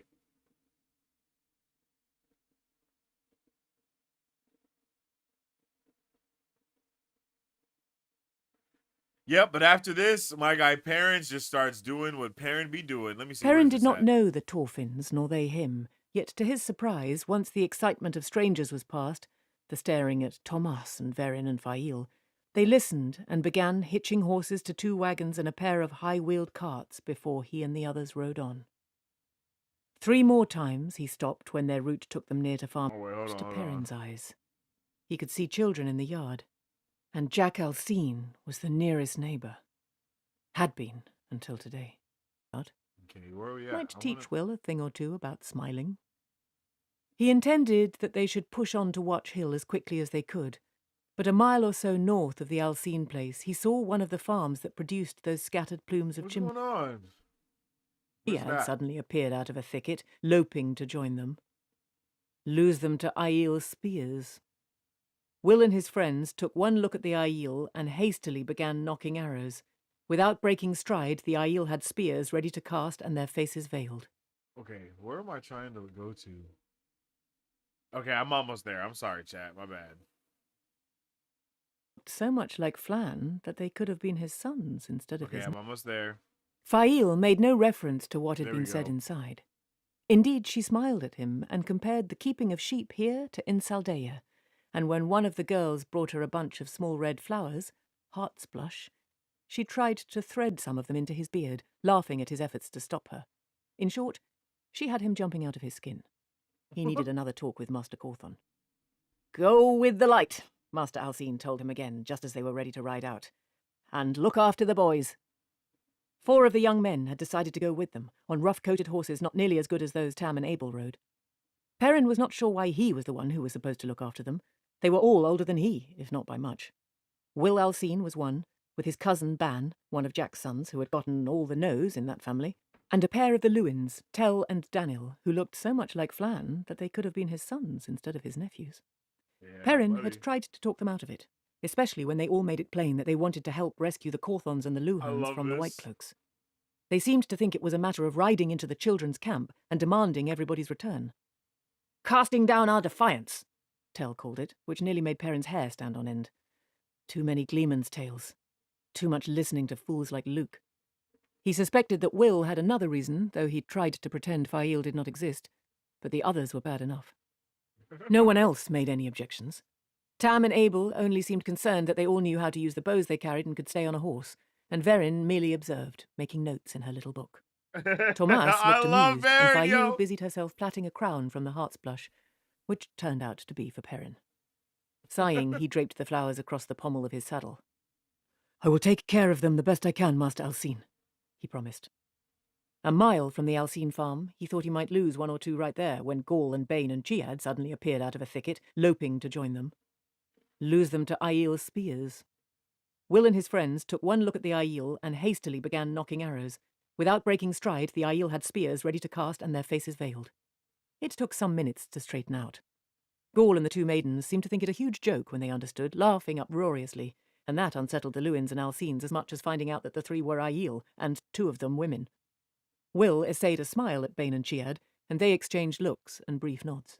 Perrin did not know what was going on there, but he decided to let it alone unless Will looked to get his throat cut. Time enough to stop it if one of the Aiel women actually took her knife out. Might teach Will a thing or two about smiling. He intended that they should push on to Watch Hill as quickly as they could, but a mile or so north of the Alcine place he saw one of the farms that produced those scattered plumes of chimney smoke. Tam was keeping them far enough away that the people around the farmhouse were only shapes. Except to Perrin's eyes. He could see children in the yard, and Jack Alcine was the nearest neighbour. Had been, until today.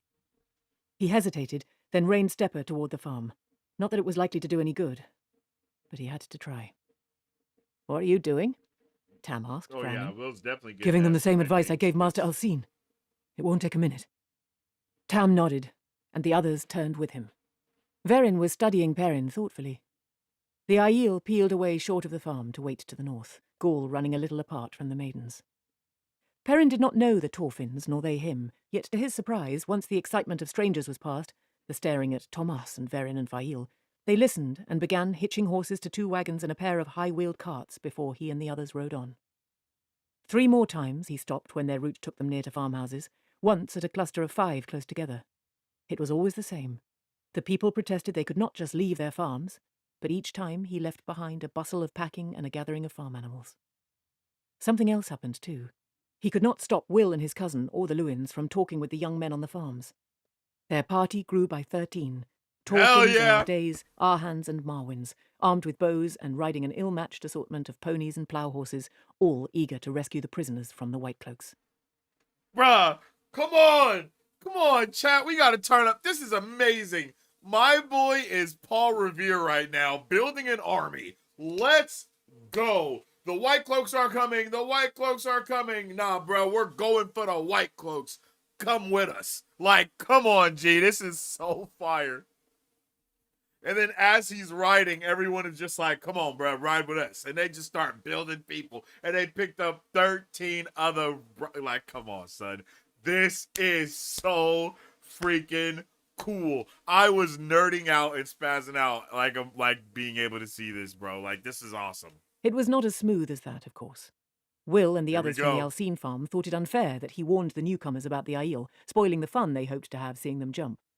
They jumped more than enough to suit Perrin, and the way they peered at every bush, much less every stand of trees, made it clear that they thought there must be more Aiel about, no matter what he said. At first, Will tried lording it over the Torfins and the rest on the grounds that he had been the first to join Perrin, one of the first at least, he admitted when Ban and the Lewins glared at him, while they were latecomers.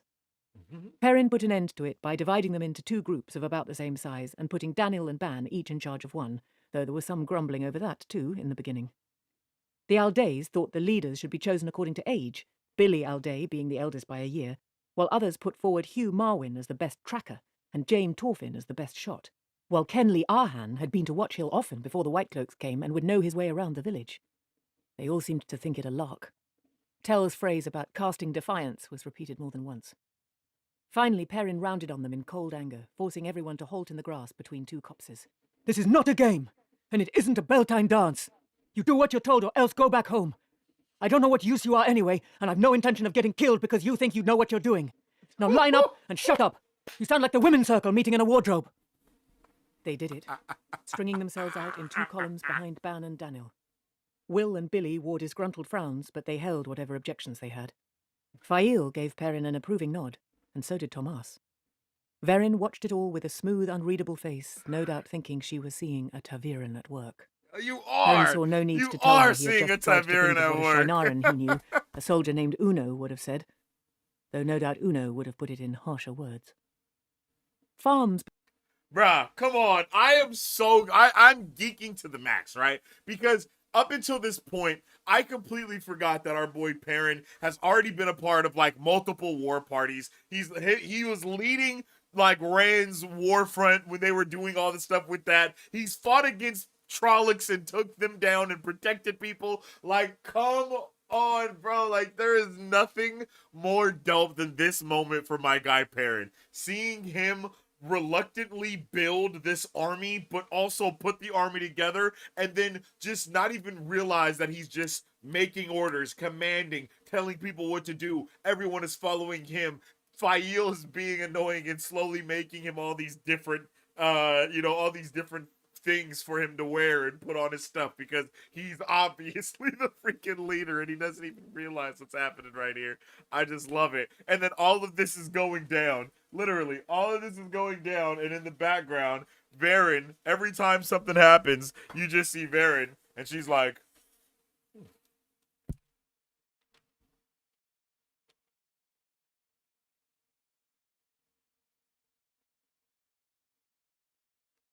oh.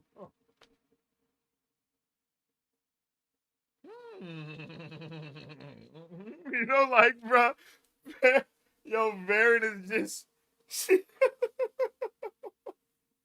I love this book, bro. This had me absolutely geeking, bro. Like I can't even pretend. I was so happy to see Perrin have this full circle moment right now, and he's like he's now the one telling all these other people the things that were shouted at him from Uno and from other, you know what I mean? Like, I just love it, bro. I love it. Oh, bro. Oh my goodness. Like, this is freaking awesome. This is freaking awesome. Oh my goodness. Okay. Let's go. And then it's like this dude has a full war party and Tam as his general, you know what I mean? And this is just so fire, bro. And then, of course, all right, of course, as we're doing all of this and we're having a good time, here comes Fail talking about her father's guards. And then she just shuts up about it. Like, what do you mean your father's guards? Like, man, I'm so confused. What's happening here? Like, what are we talking about? Fail, why are you always saying such random offhanded things to make us suspicious of you? We don't want to be suspicious, but we are. But Perrin is just that guy. For all of the, like, he is just that guy. He has Tam and Abel just giving him pointers on things to do. He's just making these moves, man. I just love it so much.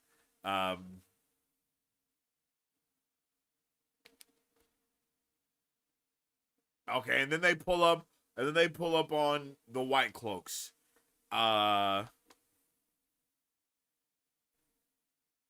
then they pull up on the White Cloaks after, they go, doing stuff for a while.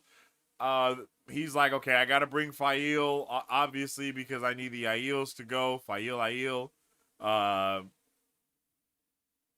And then I also love how Chiad and starts talking that hot water to Ruark, and then Bane's like, hey, or Bayer? No, I think it's Bane. Bayer? I don't remember. And she's like, yo, chill. chill. And then they call them the Maidens as well. I thought that was awesome. I know they're already been called Maidens of the Spear, but I feel like it was the first time when they mentioned as like the Maidens were doing this, or the Maidens grew weary, or the Maidens this, or the Maidens that. So that had me hyped as well. So I was just juiced about this. So they pull up. Perrin, he's a boss now. He's a freaking commander of an army. So he's like, yo, you guys stay back, wait for our signal.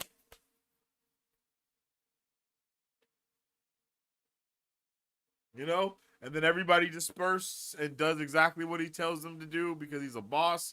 And then I love that moment he even has. He's like, oh shit, am I telling everybody what to do? And I just love that, man. He just has, he doesn't even realize that he's that guy. And that's how you know and quickly, he's that guy. hidden or not, that fellow could be found any moment and the alarm raised. Fail scudded along beside him like his shadow, scanning the camp for signs of life as alertly as he did. Shifting moon shadows obscured the spaces between the tents even for his eyes. Approaching the prison tent, he slowed, so as not to excite the guards. A white-cloaked man stood at this end, and the gleaming lance point of another rose above the tent's peaked roof. Suddenly that lance point vanished. There was no sound. It simply fell. A heartbeat later, two patches of darkness abruptly became veiled Aiel, neither tall enough for Gaul. Before the guard could move, one of them leaped into the air, kicking him in the face. He staggered to his knees, and the other maiden spun, adding her own kick. The guard dropped bonelessly. Crouching, the maidens looked around, spears ready to see if they had roused anyone. At the sight of Perrin in a white cloak, they nearly went for him until they saw Fail. One shook her head and whispered to the other, who appeared to laugh silently. Perrin told himself he should not feel disgruntled, but first Fail saved him from being strangled, and now she saved him from a spear through his liver. For somebody who was supposedly leading a rescue, he was making a fine showing so far. Bro, oh my god, I cannot believe how every time the Aiel are laughing about almost killing someone, it's diabolical to me. It's like, what are you joking about? Like, what is so funny? I almost died and y'all are like, like, yo, we almost killed this dude. Like when they were riding and when they're running next to horses with spears and they're just about to kill people. Like, bro, come on, son. Like, absolutely diabolical. Like, holy frijoles. It's just wild, bro. Absolutely love it. Absolutely love it. Tossing the tent flap aside, he put his head into the interior, which was even darker than outside. Master Luhan lay asleep across the tent's entrance, with the women huddled together toward the back. Perrin put a hand over Harald Luhan's mouth, and when his eyes popped open, laid a finger across his own lips. "Wake the others," Perrin said in a low voice. "Quietly. We are taking you out of here."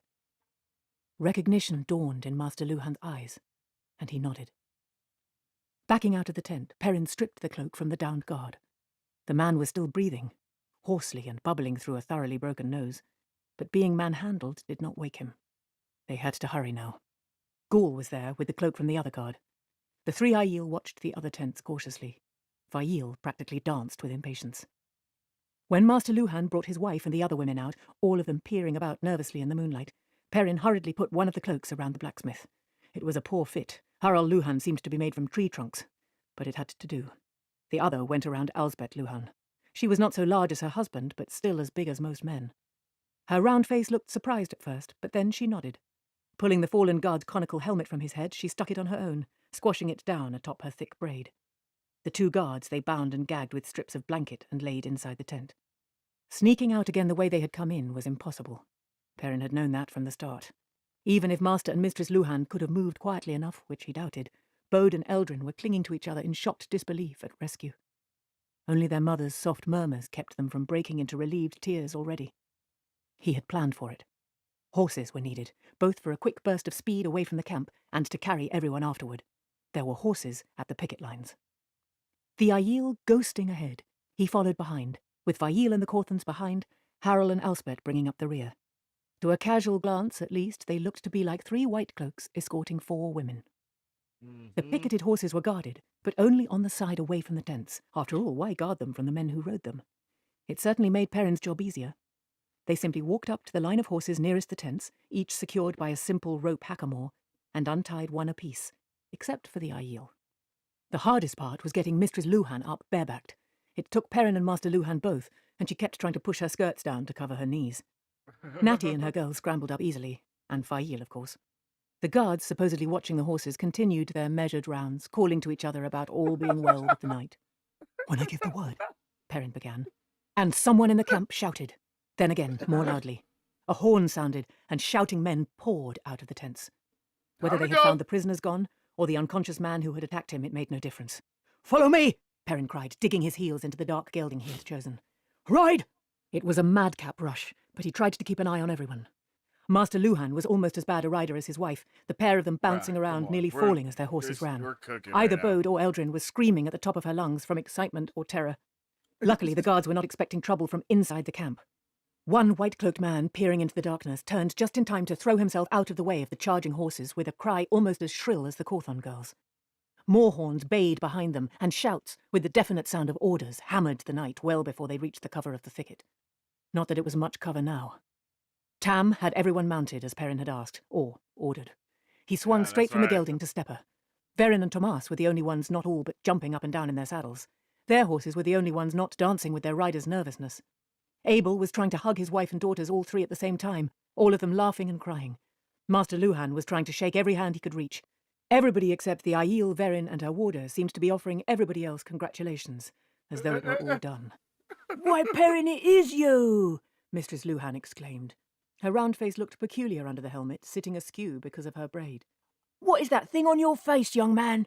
I am more than grateful to you, but I will not have you at my table looking like a—" "No time for that," he told her, ignoring the shock on her face.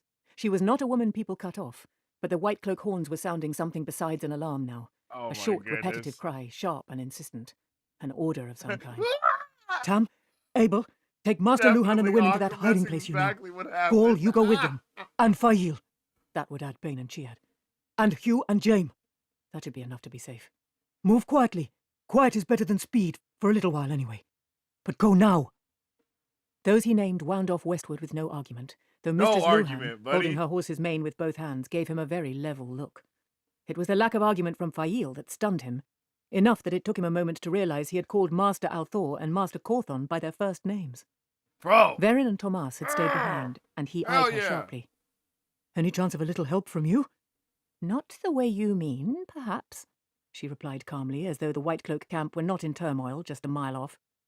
"My reasons are no different today than yesterday, but I think it might rain in, half an hour, maybe less. Quite a downpour, I expect." Half an hour. Perrin grunted and turned to the remaining two Rivers lads. Practically quivering with the desire to run, they held their bows in white-knuckled grips. He hoped they had all remembered to bring spare bowstrings, at least, since it was going to rain.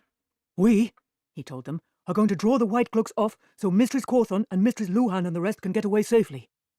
We'll take them south along the North Road until we can lose them in the rain. If anyone wants out, he had best ride now." A few hands shifted on their reins, but they all sat their saddles looking at him. "All right, then. Shout like you've gone mad so they'll hear us. Shout until we reach the road." Bruh, Perrin for the absolute win, bro. For the W, massive W. It's just W's all around. Just the biggest W's that you've ever seen in your life, okay? Like, whoa. It's insane. It's insane how amazing this shit is right now. Perrin is just doing the damn thing, and then Verin and Perrin are just working together perfectly. Like, Verin just gives some information, and what does he do? Uses it immediately. Taking in all the info, no questions, just making adjustments. LFG. Let's go, bro, because Perrin is now, Perrin just continues to ascend, and then all the people around him are ascending as well. We don't know, I mean, we know about Verin, right? But I mean, damn, seeing her, and like, just seeing her riding and just chilling, like, it'll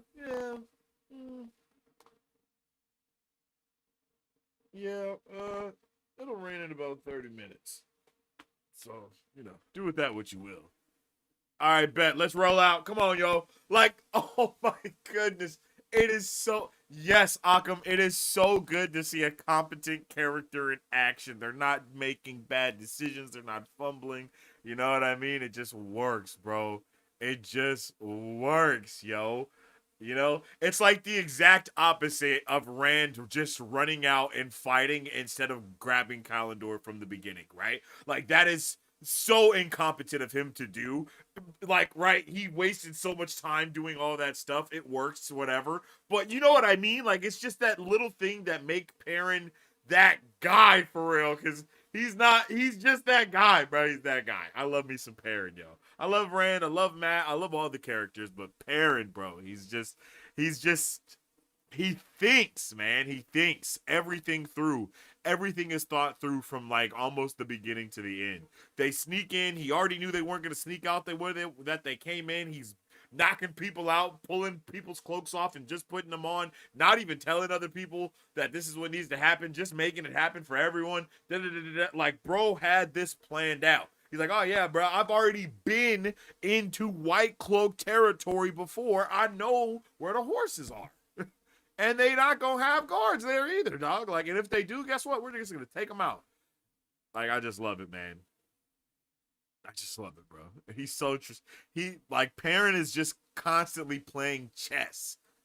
That's why I loved Perrin as Rand's general. Like, that, I mean, he still is right now, but I mean, that was just fire. Like, as he's like, come on, let's go. Like, come on, bro. Don't get me started, okay? I'm about to turn up because my guy Perrin is just, he's insane, yo. He's that guy. He's like, all right, come on, let's shout and run this way so we get everyone with us. All right, we did it. What are we doing next? We're hunting Trollocs. In scene. Like,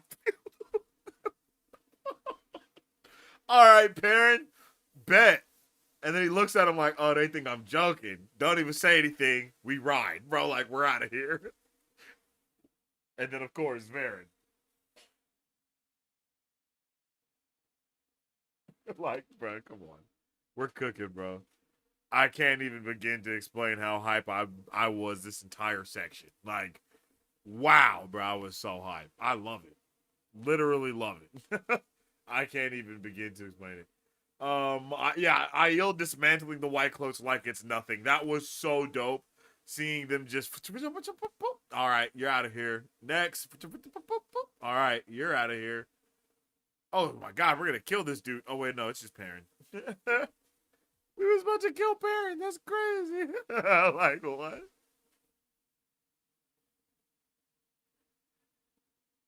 Bro, like, just seeing Perrin build an army, basically, do this, and then boom, boom, boom, and then now he's here, and he's like, all right, y'all, let's roll out. Like, wow. Like, wow.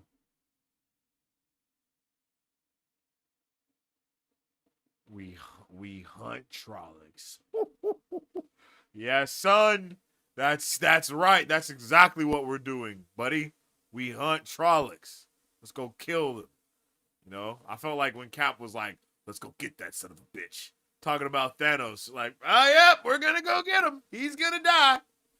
Let's go. Bruh. Amazing.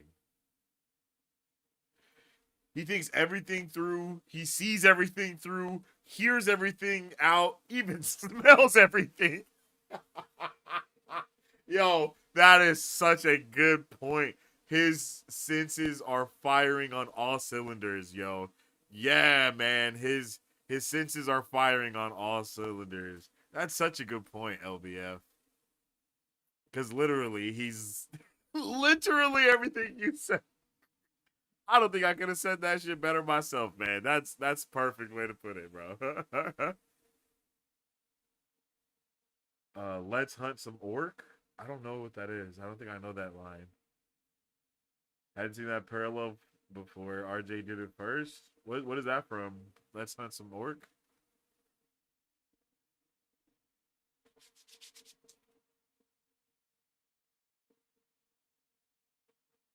W chapter.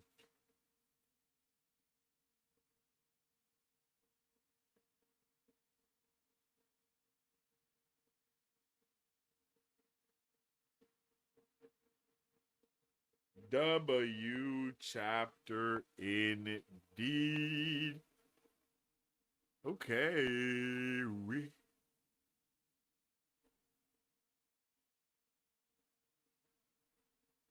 Let's get into. That's the end of the Fellowship of the Ring. Aragorn. Oh. Okay. Okay. Oh, excuse me. Okay, that's dope. Well, you know what it's time for. It's time for. Chapter 34. He who comes with the dawn. Oh my god.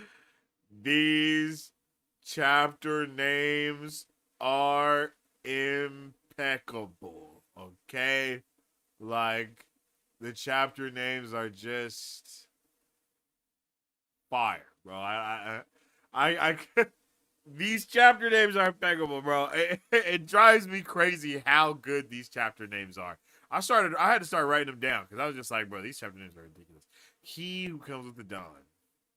A new weave in the pattern, possibly one of the best names ever. Like, that could have been the name of the book. You know what I mean? Like, God, a new weave in the pattern. Oh my goodness, bro. A new weave in the pattern is fire, bro. Fire! Like, come on, son. What? Okay. I had to talk about these, bro. Every time I hear these chapters, it's just like, bro, what are we doing? Oh, we're cooking on high octane. Okay, good to know. Thanks for the warning. But we start this with Rand's POV. Of course, Rand is amazing. Some were veiled. Who are you talking about? Rand called back. His voice My boy Rand is croaked with just thirst. lost in the sauce. Couladin's eyes bulged in outrage. Shout out to Muradin, my guy, Wetlander! Couladin. He entered 2 days before you, yet you come out first! He could not fail where you survive. You must have murdered him! Rand thought he heard a shout from the Wise One's tents, but before he could even blink, Couladin uncoiled like a snake, casting a spear straight at him. 2 more streaked behind it from the Aiel at the base of the granite thumb. Instinctively, Rand snatched for Sidene and the flame-carved sword. The blade whirled in his hands. Whirlwind on the Mountain, aptly named, slicing a pair of spear shafts in 2. Mat's spinning black spear just barely knocked the third aside. Proof! Couladin howled. They entered Ruidian armed! It is forbidden! Look at the blood on them! They have murdered Muradin! Even as he spoke, he hurled another spear, and this time it was one of a dozen. Rand flung himself aside, just conscious of Mat leaping the other way, yet even before they hit the ground, the spears came together where Rand had been standing, bouncing off each other. Rolling to his feet, he found the spears all stuck into the stony ground, in a perfect circle, surrounding the spot he had jumped from. For a moment, even Couladin seemed stunned to stillness. Stop! Bear shouted, running down into the motionless instant. Her long, bulky skirt impeded her no more than her age. She bounded down the slope like a girl for all her white hair, and a girl in a fury at that. The peace of Ruidian, Couladin! Her thin voice was an iron rod. Twice you have tried to break it now. Once more, and you are outlawed. My word on it. You and anyone else who lifts a hand. She skidded to a halt in front of Rand, facing the Shido with the water bag raised as if she meant to bludgeon them with it. Let who doubts me raise a weapon. That one will be deprived of shade according to the agreement of Ruidian, denied hold or stand or tent. His own sept will haunt him as a wild beast. Some of the Shido hastily unveiled their faces. Some of them. But Couladin was not dissuaded. They are armed, Bear! They went armed to Ruidian! That is silence! Bear shook a fist at him. You dare speak of weapons? You who would break the peace of Ruidian and kill with your face bare to the world. They took no weapon with them. I attest to it. Deliberately she turned her back, but the gaze she swept across Rand and Mat was hardly softer than what she had given Couladin. Oh my goodness. She grimaced at Mat's strange sword-bladed spear, muttering, Did you find that in Ruidian, boy? I was given it, old woman, Mat growled back hoarsely. Matt. I paid for it, and I mean to keep it. She sniffed. You both look as if you had rode in knife grass. What? No, you can tell me later. Eyeing Rand's power-wrought sword, she shivered. Rid yourself of that, and show them the signs before that fool Kuladin tries to whip them up again. With this temper on him, he would take his whole clan into outlawry without blinking. Quickly. Right, and I didn't land, and then of course Rand is just absolutely delulu about everything, bro. Like he has no idea what's going on, bro. Like he's like, what? Show what? What signs are you speak of? What signs you speak? I have no sign. What? You know? And then even before this though, like I was rolling because whenever this moment occurs or happens, or anytime we talked about Kuladin, all I think of is the song. You know what I mean? Like that's all I can. And then when I was reading, Remy was in here, and then like we were listening to it, and then I was like, I was like, babe, this is this part of the book that you're listening to. You hear how Kuladin is like popping off and going in and talking about Rand, and then she's like, yeah. I was like, that's like the heart of the song. And she was like, oh shit, that's crazy. And then we just started rolling about it, you know what I mean?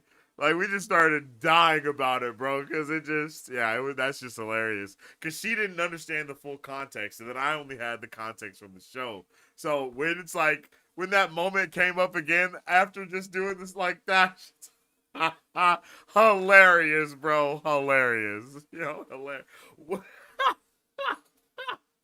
Yo, oh man, hilarious. Yo, Lander.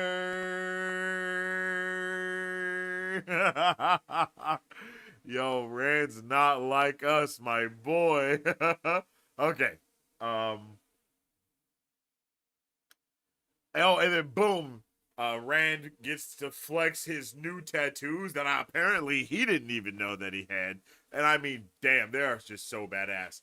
Again, Rand's level ups are next level. I don't think, like, the only other character I can think of that even gets like a fraction of this type of level up is my guy like Anakin. You know what I mean? Like Anakin gets a crazy level up. Of course it's to the dark side and shit like that, but it's still wild. Like if you've ever played Star Wars Episode 3 Revenge of the Sith on the PS3, I think it was the PS2. If you ever played that game, then you know exactly what I'm talking about, bro. Like Anakin starts leveling up and then becomes Darth Vader, and then he's a badass. But then for Rand, it's like he goes from a farmer to this lord dude, and then he gets these tattoos with palm print, and he has these flaming swords of justice that he pulls out of nowhere. Like, holy he's got the best level up that I have ever, seen happen. Like, outside of going Super Saiyan, it's so dope the way every time he levels up, it gets doper and doper, bro. And then he has that flaming sword of justice. Like, no wonder they had to put Kalendor back. Literally, I couldn't imagine Rand being here with Kalendor. Like, he would have just made grass grow everywhere. You know, like he would have did some stupid shit like that, bro. Like, oh man, so dope, bro. So dope. So dope. Love it. It was hilarious how he was mad as hell though. Kuladin is mad as hell. The Shido was turned up. They were really ready to go. The Shido were ready, but then seeing Land ready for his boy, I love that, man. Like Land is my guy. I'm not gonna lie. Land is my guy. I love how he just locks in, bro. It's so dope. And then he has these badass dragon tattoos etched into his skin with freaking gold-plated ink. I don't even know, bro. Like, it's just right when I thought Rand couldn't get any doper, like he is. You know what I mean? And then seeing prophecies come true has never felt better. I gotta be honest.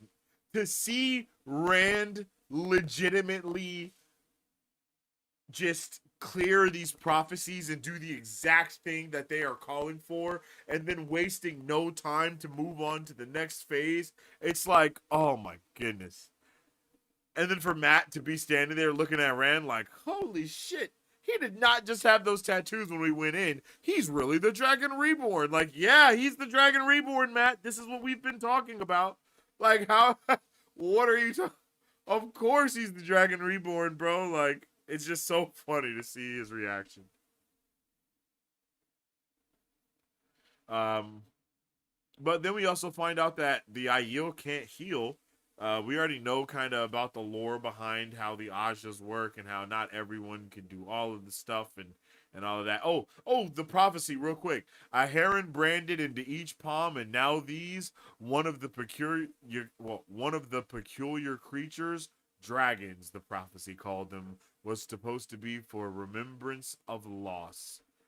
Ruidian had certainly supplied that. The lost history of the Aiel's origins, and the other was the price he must pay. How soon must I pay it? He wondered. And how many have to pay with me? Others always had to, even when he tried to pay alone. Oh my god. Oh my goodness. It's just, we're cooking, man. We're just cooking so hard. It's ridiculous.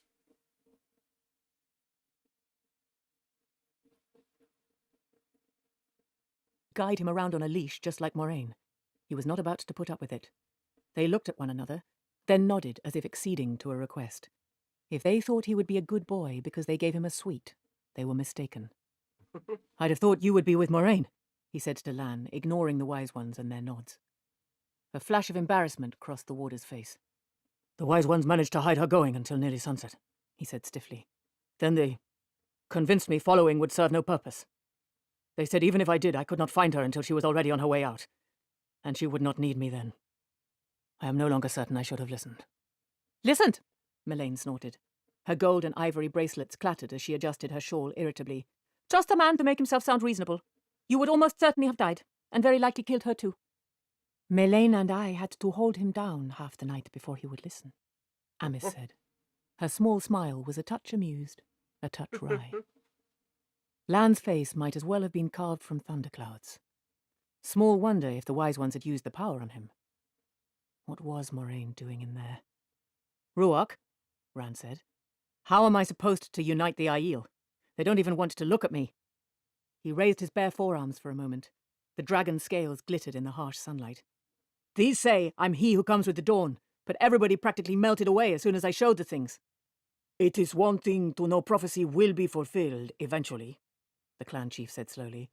Another to see that fulfillment begun before your eyes. It is said you will make the clans one people again, as long ago. But we have fought one another almost as long as we have fought the rest of the world. And there is more, for some of us. He will bind you together and destroy you. Ruach must have heard that too. And the other clan chiefs. And the wise ones, if they also had entered that forest of shining glass columns. Okay, here we go. If Moraine had not arranged a special vision for him. I love this Does part everyone too, see bro. the same things inside those columns? This is what I love about Rand, No. bro. He's Melaine like, hey. sobbed, eyes like green steel. Be silent, or send Annaline and Matrim away. You must go too, Egwene. It is not permitted, Amis said in a just slightly softer voice, to speak of what occurs within Ruidian except with those who have been there. A fraction softer, maybe. Even then, few speak of it, and seldom. I mean to change what is permitted and what isn't, Rand told them levelly. Become used to it. He caught Egwene muttering about him needing his ears boxed and grinned at her. Egwene can stay too, since she asked so nicely. She stuck her tongue out at him, then blushed when she realized what she had done. Change, Ruach said. You know he brings change, Amis. Bro's It is like, wondering bro, I what bring change change. and how that makes We us like changing children right alone in the now. dark. Since it must be, let it begin now. No two clan chiefs I have spoken with have seen through exactly the same eyes, Rand, or exactly the same things, until the sharing of water and the meeting where the agreement of Ruidian was made. Whether it is the same for wise ones, I do not know, but I suspect it is. I think it is a matter of bloodlines. I believe I saw through the eyes of my ancestors, and you yours. Amis and the other wise ones glowered in grimly sullen silence. Matt and Egwene wore equally confused stares. Lan alone seemed not to be listening at all. His eyes looked inward, no doubt in worry over Moraine. Rand felt a little strange himself, seeing through his ancestors' eyes.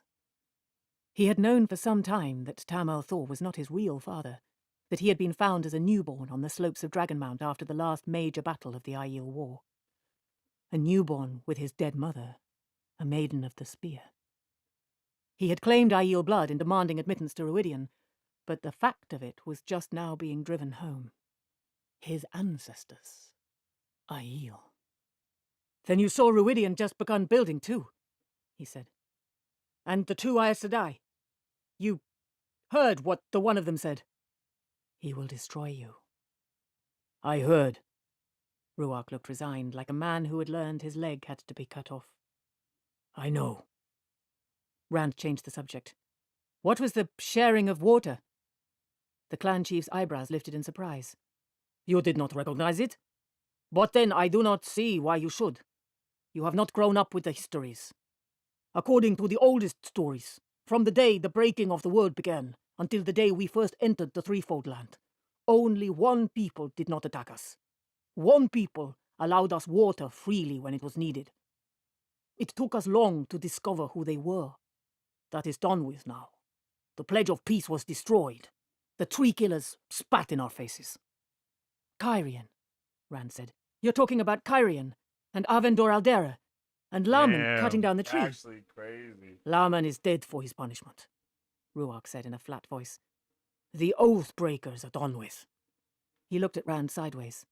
"Some, such as Kuladin, take it for proof we can trust no one who is not Aiel. That is a part of why he hates you, a part of it. He will take your face and blood for lies, or claim he does." Rand shook his head. Moraine sometimes talked of the complexity of age lace, the pattern of an age woven by the wheel of time from the thread of human lives.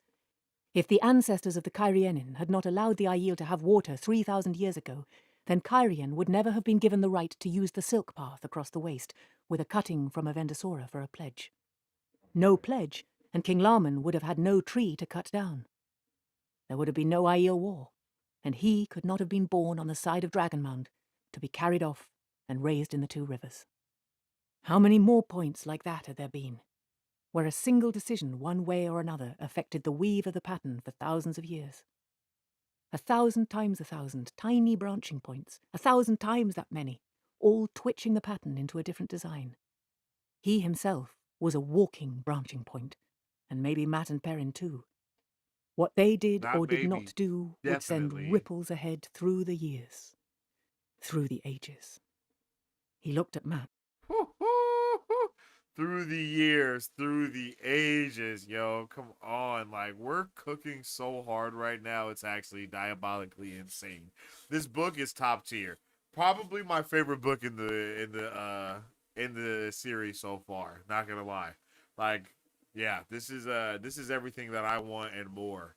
And it continues to be that more and more and more and more and more. To be completely honest with you, like, the further we get, the more it gets my speed, baby. Like, this is right up my hill. Like, continue to push it up the hill, because I'm going to help you. Like, holy. Are we cooking? Yes. Yes, we are. Live. Too many, and those that don't want to kill me think they can use me. I have no time. If I knew a way to bring all the clan chiefs here now and make them accept me, I'd use it. What is it you plan, worse than it smelled? I do not mean to goad you, Rand said, but there is no time. The Forsaken are loose, Amos, and if they find out where I am or what I plan... The Aiel women did not seem surprised. Had they known already? 9 still live. Too many, and those that don't want to kill me think they can use me. I have no time. If I knew a way to bring all the clan chiefs here now and make them accept me, I'd use it. What is it you plan? Amis's voice was as stony as her face. Bro. Will you ask? Tell the chiefs to come to Al-Qair Dal. For a long moment she met his stare. When she finally nodded, it was grudging. Begrudged or not, some of the tension went out of him.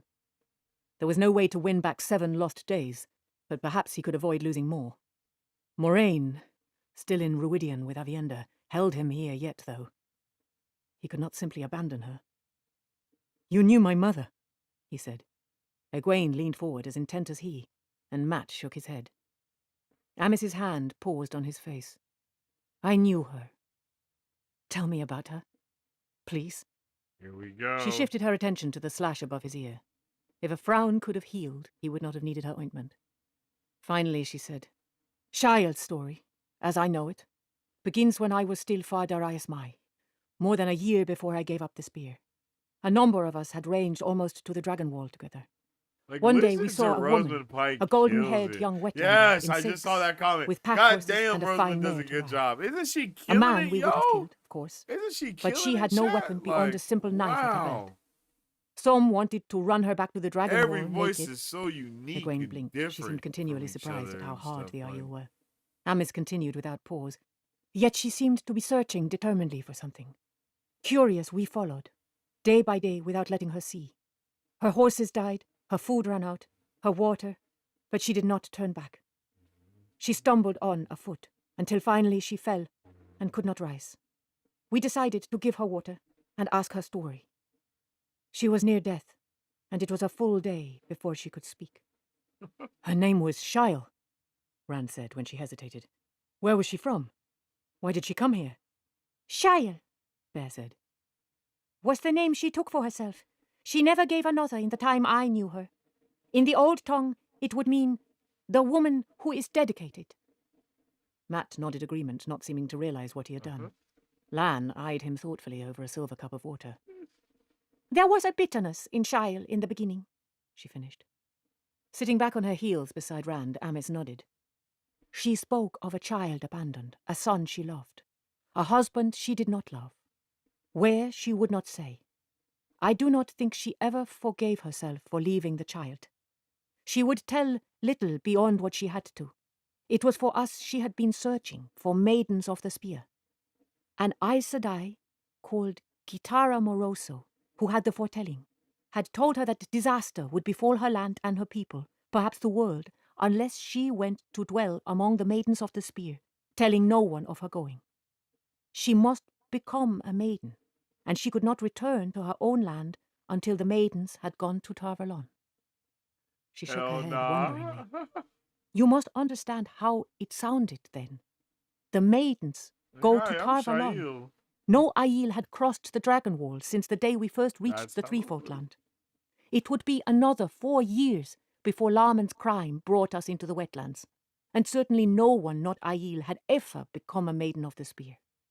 Some of us thought her mad from the sun, but she had a stubborn will, and somehow we found ourselves agreeing to let her try. Kitara Moroso, an Aes Sedai with the foretelling. Somewhere he had heard that name, but where? And he had a brother, a half-brother. Growing up, he had wondered what it would be like to have a brother or a sister. Who? And where? But Amis was going on. It is crazy, the lore and the level of things that they're really dropping right now. Like, it's just such key information. Almost every girl dreams of becoming a maiden, and learns at least the rudiments of bow and spear, or fighting with hands and feet. Even so, those who take the final step and wed the spear discover they know nothing. It was harder for Shiel. The bow she knew well, but she had never run as far as a mile or lived on what she could find. A 10-year-old girl could beat her, and she did not even know what plants indicate water. Yet she persevered. In a year she had spoken her vows to the spear, become a maiden, adopted into the Chumai sept of the Ta'ardad. And eventually she had gone to Tarvalon with the maidens, to die on the slopes of Dragonmount. Half an answer, and leaving new questions. If he could only have seen her face. You have something of her in your features. Sienna said, as though reading his thoughts. She had settled herself cross-legged with a small silver cup of wine. Less of Janduin.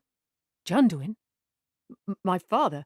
Yes, Sienna said. he was clan chief of the Ta'ardad then, the youngest in memory. Yet he had a way to him, a power. People listened to him and would follow him, even those not of his clan. He ended the blood feud between Ta'ardad and Nakai after 200 years, and made alliance not only with the Nakai, but the Rayan, and the Rayan were not far short of blood feud. He very nearly ended the feud between Sha'arad and Goshian as well, and might have had Laman not cut down the tree. Young as he was, it was he who led the Ta'ardad and Nakai, the Rayan and Sha'arad, to seek Laman's blood price. Was. So he was dead now too. Egwene wore sympathy on her face. Rand ignored it. He did not want sympathy. How could he feel loss for people he had never known? Yet he did. How did Janduin die?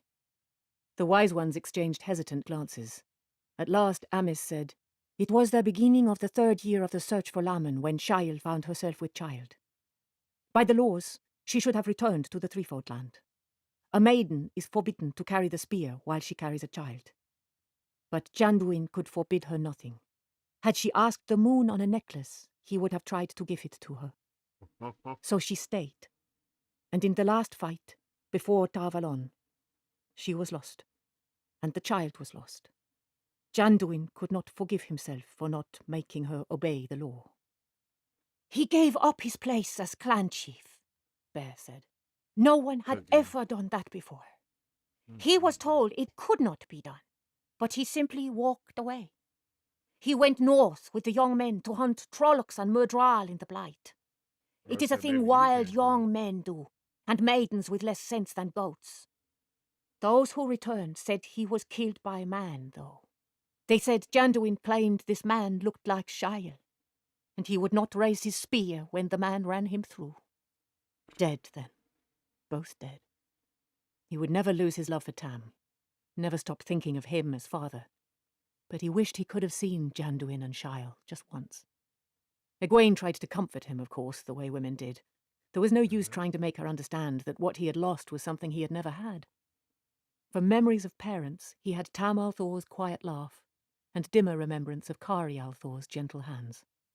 That was as much as any man could want or need. She seemed disappointed, even a little upset with him, and the wise ones appeared to share the feeling to one degree or another, from Bear's openly disapproving frown to Melene's sniff and ostentatious shifting of her shawl. Women never understood. Ruark and Lan and Mat did. They left him alone, as he wanted. For some reason, he did not feel like eating when Melane had food brought, so he went to lie at the edge of the tent with one of the cushions under his elbow where he could watch the slope and the fog-shrouded city. The sun blasted the valley and the surrounding mountains, burning the shadows.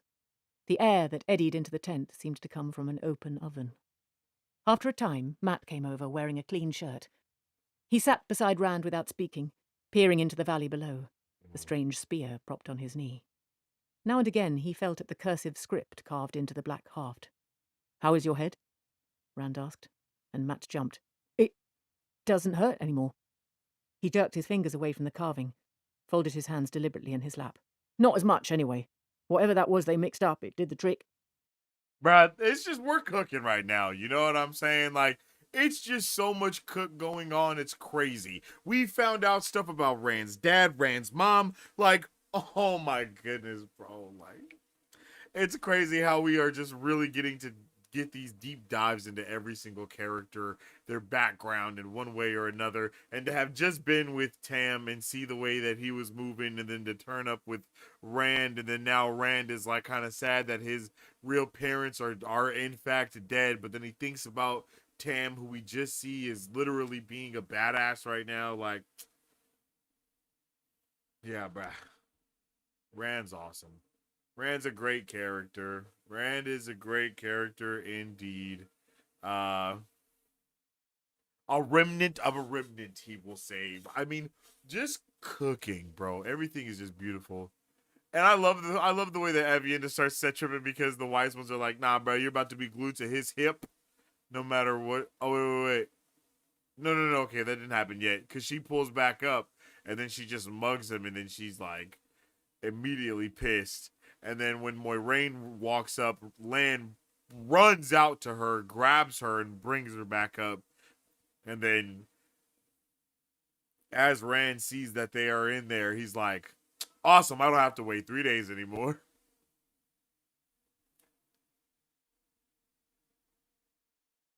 Awesome. 3 days saved.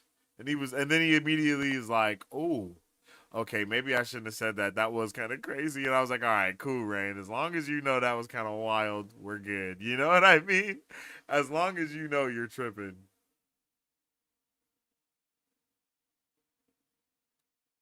As long as you know. That song was perfect. LOL. Best song ever. Hey, I appreciate y'all. Rand has the most impressive. Holy shit. Rand has the most impressive arc of any character of any story in history. Yo, his arc is pretty crazy so far, and I'm only in book 4, so I can only imagine where we go from here. I wonder if Shail was also a little Taviran. Maybe. Shail must have been Taviran for a while at least to get such specific and important things to happen to her. Are the right? Oh yeah, all at the right times. And so is John Deween, certainly. So he's like the kid of two Taviran, that's crazy.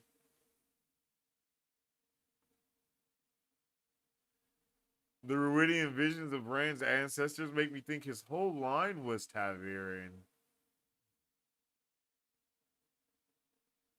No, yeah. Yeah, that's very true. They were all such pivotal moments. And it's all of his people that were there for those pivotal moments. Like the making of, yeah, no, I can definitely get behind that, Thatch. I think you're right about that. I'm not gonna lie. I think you're right about that. I can definitely get behind that, man. Like for real, I can for surely get behind that. It sounds right to me, you know?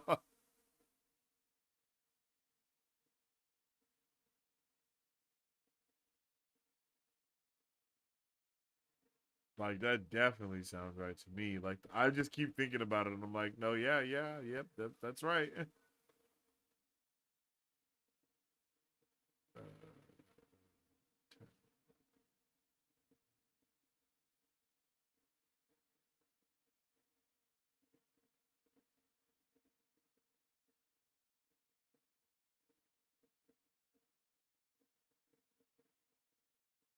Okay.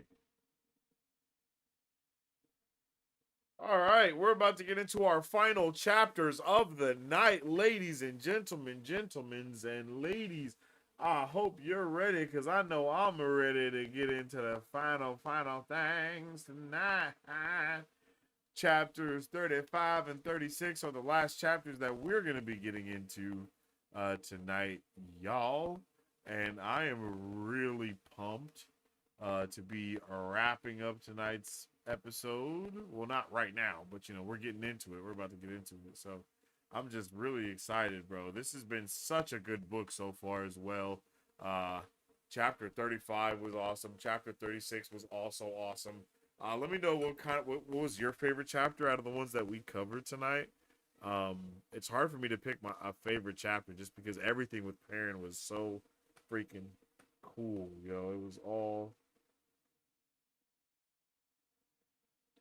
It was all fantabulous, honestly. It really was. So, yeah. All right. Let's see. Let's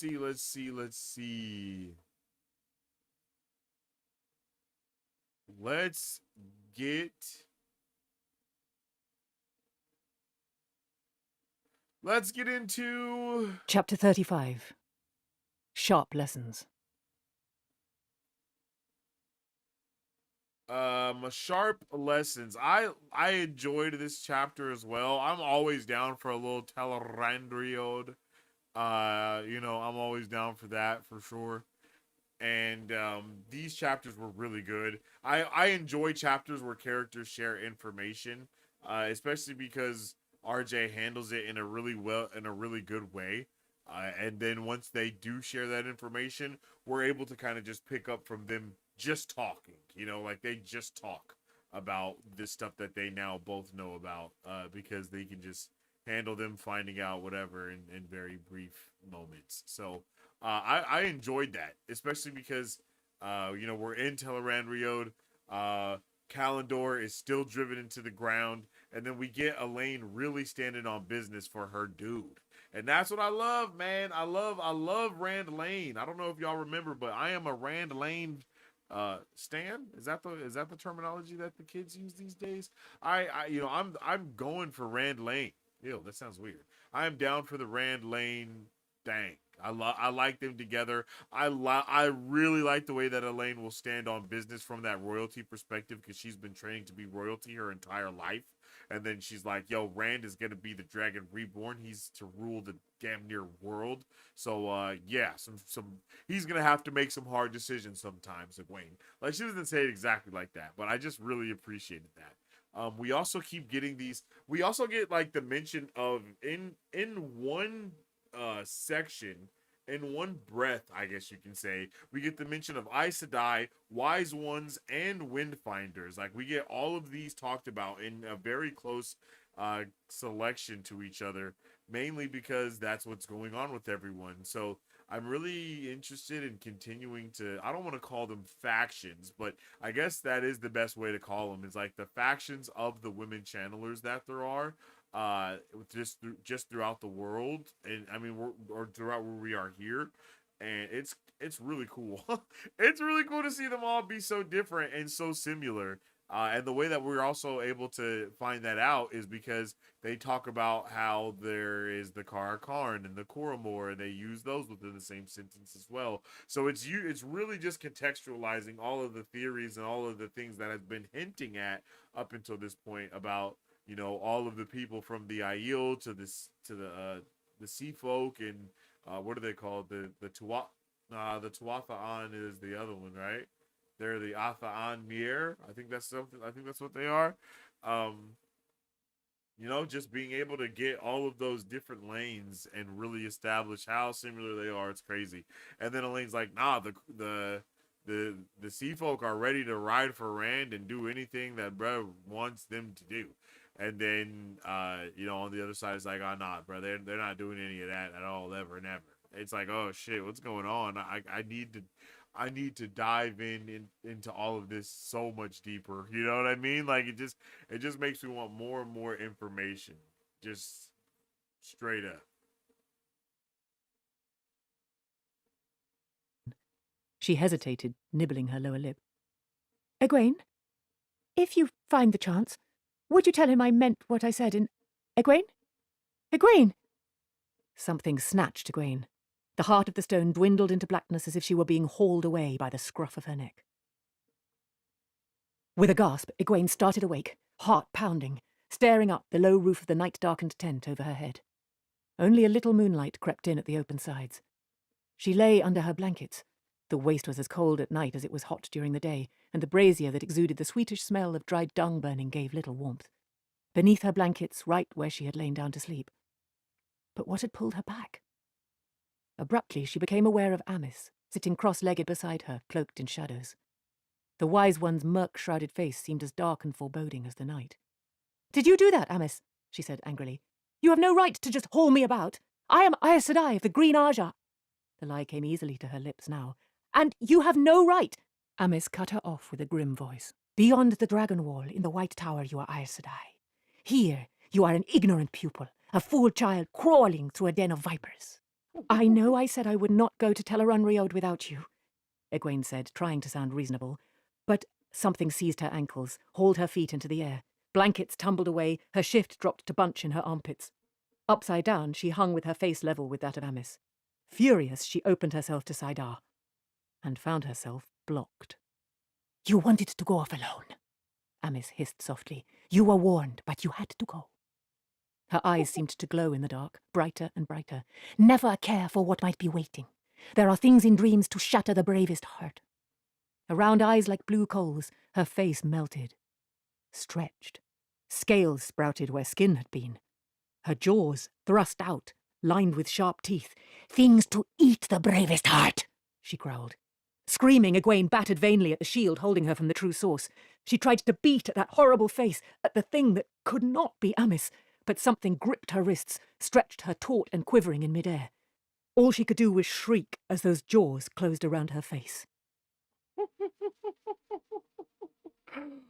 Bruh, come on. Amise was not playing with her at all, bro. She was like, what the hell do you think this is, bruh?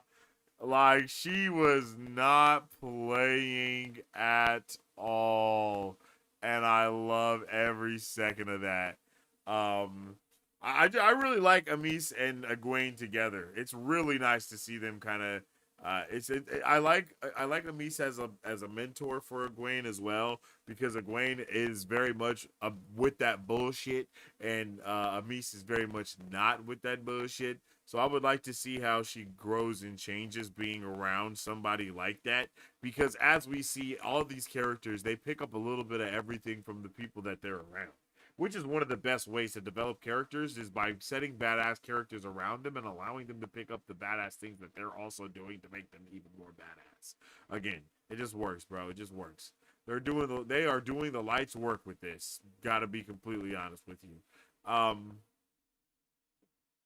But yeah, I love it. Like I love everything that's going on here. And then the wise ones are just kind of popping off. They're kind of tripping off of Mies is popping off on Egwene about everything that was going on, and then they go back to they basically go to the sauna. You know, they all get butt naked, and then they're in there with the heat up, sweating and stuff. And they just start chopping it up, talking. And the wise ones are wanting to take time to get as many people together as they can, but Rand is not with taking time. He's trying to make shit happen fast, fast, fast. You know, so Egwene is just kind of trying to figure out what's happening here. And then Avienda is obviously pissed about everything that's happening. She is literally set tripping from the start of what's going on. Like, from the start of this chapter, she's set tripping. She's like, bruh, hell nah, I'm done with it. Like, no, no, no. She's like, screw this, you know. And then they're like, nah, Avienda, you're going to be with Rand al'Thor every moment of his life from now on, no matter what we say. And that kind of made me think. And I think whoa. And then I think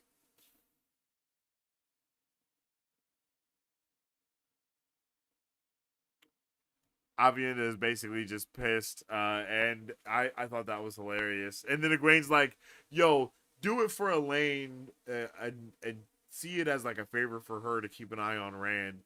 And then she's like, "Okay, I'll do it for Elaine." And then the wise ones are like, "No, you're going to do it because we told you to do it. And if you think for a damn second that you're doing it for any other reason than it being because we told you to do it, you're dead wrong." And I was like, oh shit. Yo, oh my goodness, bro. Like, it was at this moment, like, I don't know if you guys have heard me say this before, but I was like legit raised by Aes Sedai and wise ones. Like, my granny and her sisters were the wise ones, and then my mom and her sisters were the Aes Sedai, bro. Like, it's just so, it is so crazy. It's so wild, bro. I'm not even gonna get into it, but just know a lot of this stuff is hitting home, and the way shit's going down is just like, yeah, buddy, I know exactly what you mean, Egwene, or I know exactly what you mean, Rand, or I know exactly what you mean, Perrin, because I know somebody that was exactly like that in my life doing that exact thing, and it's crazy, it's awesome. I don't know if that's why I'm just like resonating with everything so hard, is because I feel like on every level I'm resonating with these characters, with the situations they're in, even with their mentors, because I myself had mentors that were like that too. It's just incredible, bro. It's incredible. Let's see. Oh man. And then we end the chapter. Yeah, right? Are we at the yeah.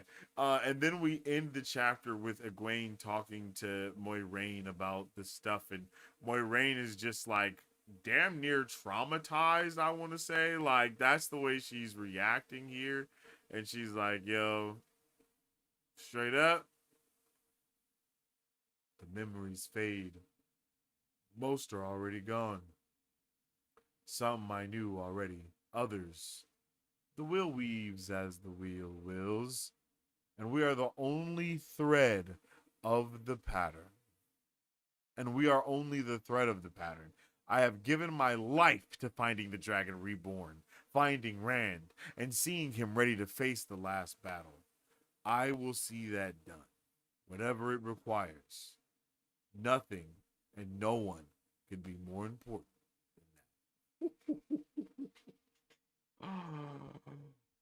Okay, Moiraine, excuse me. I did not realize shit was deep like that.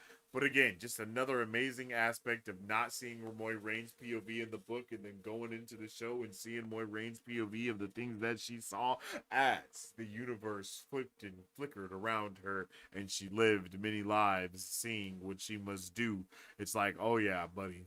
That it's crazy how it feels like dots are almost connected with things that we don't know. You know what I mean? It's crazy. It's crazy. Because it's like, who's to say what she saw in the show isn't what happened in Ruidian for her? No one. Well, at least for now. No one. It's almost like if the book directly contradicts what happens in the show, then it happened in the book. That's the way we can just look at it. That's our headcanon. Okay, yeah, yo, chapter 35 was a banger. I really love the Aiel and getting to explore every aspect of them with different characters. If we're with Ruark, we learn something different than if we're with the Wise Ones. And here we're with just the women, right? We're with just the women here. And when we are in the women's circle, that is when the most knowledge is actually being shared. That is when the most is actually happening.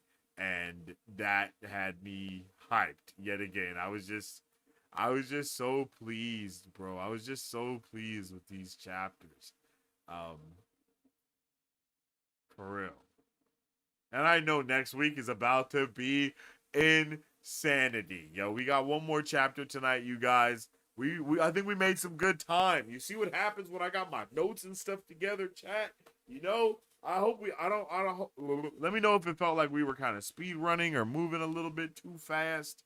Let me know how you like it. Whoa, what? I'm sorry, I'm saying all this wild stuff. All right, yo, we're about to get into our final chapter here in just a second. But before we do,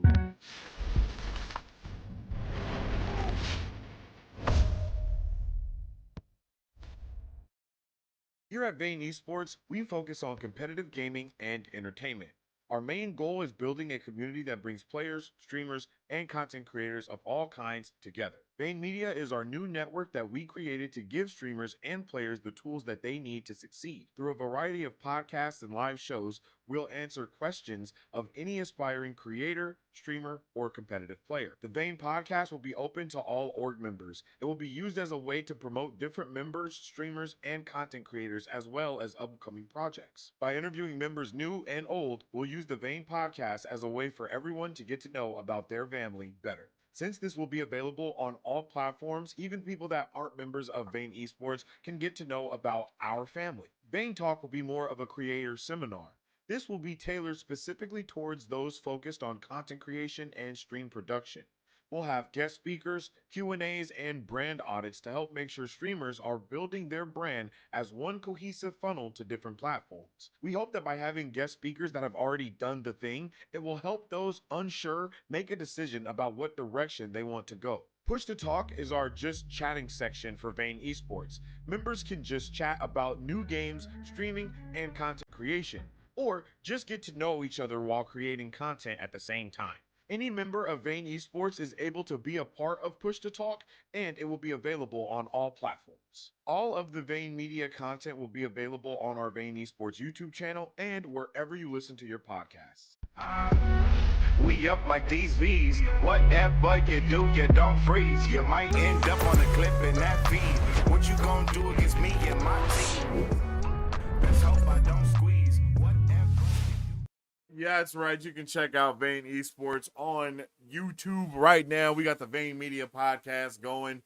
We just had episode 10 drop today, actually. W episode 10 as well. Make sure y'all go check it out, tune it in. You know what I mean? Hey, you see that we moving over here. We got the network going and growing and just a little bit of everything if you're not knowing. So make sure you tune in wherever you can fit in, because you can get in where you're in. Go check it out. All right.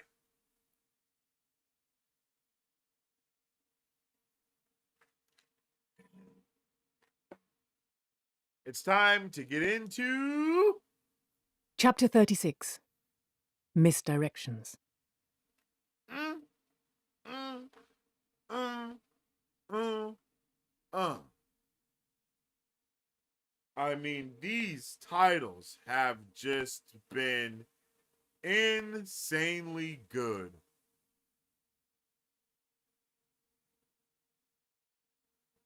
You know what I'm saying? Where in the hell did this chapter start? Oh. There we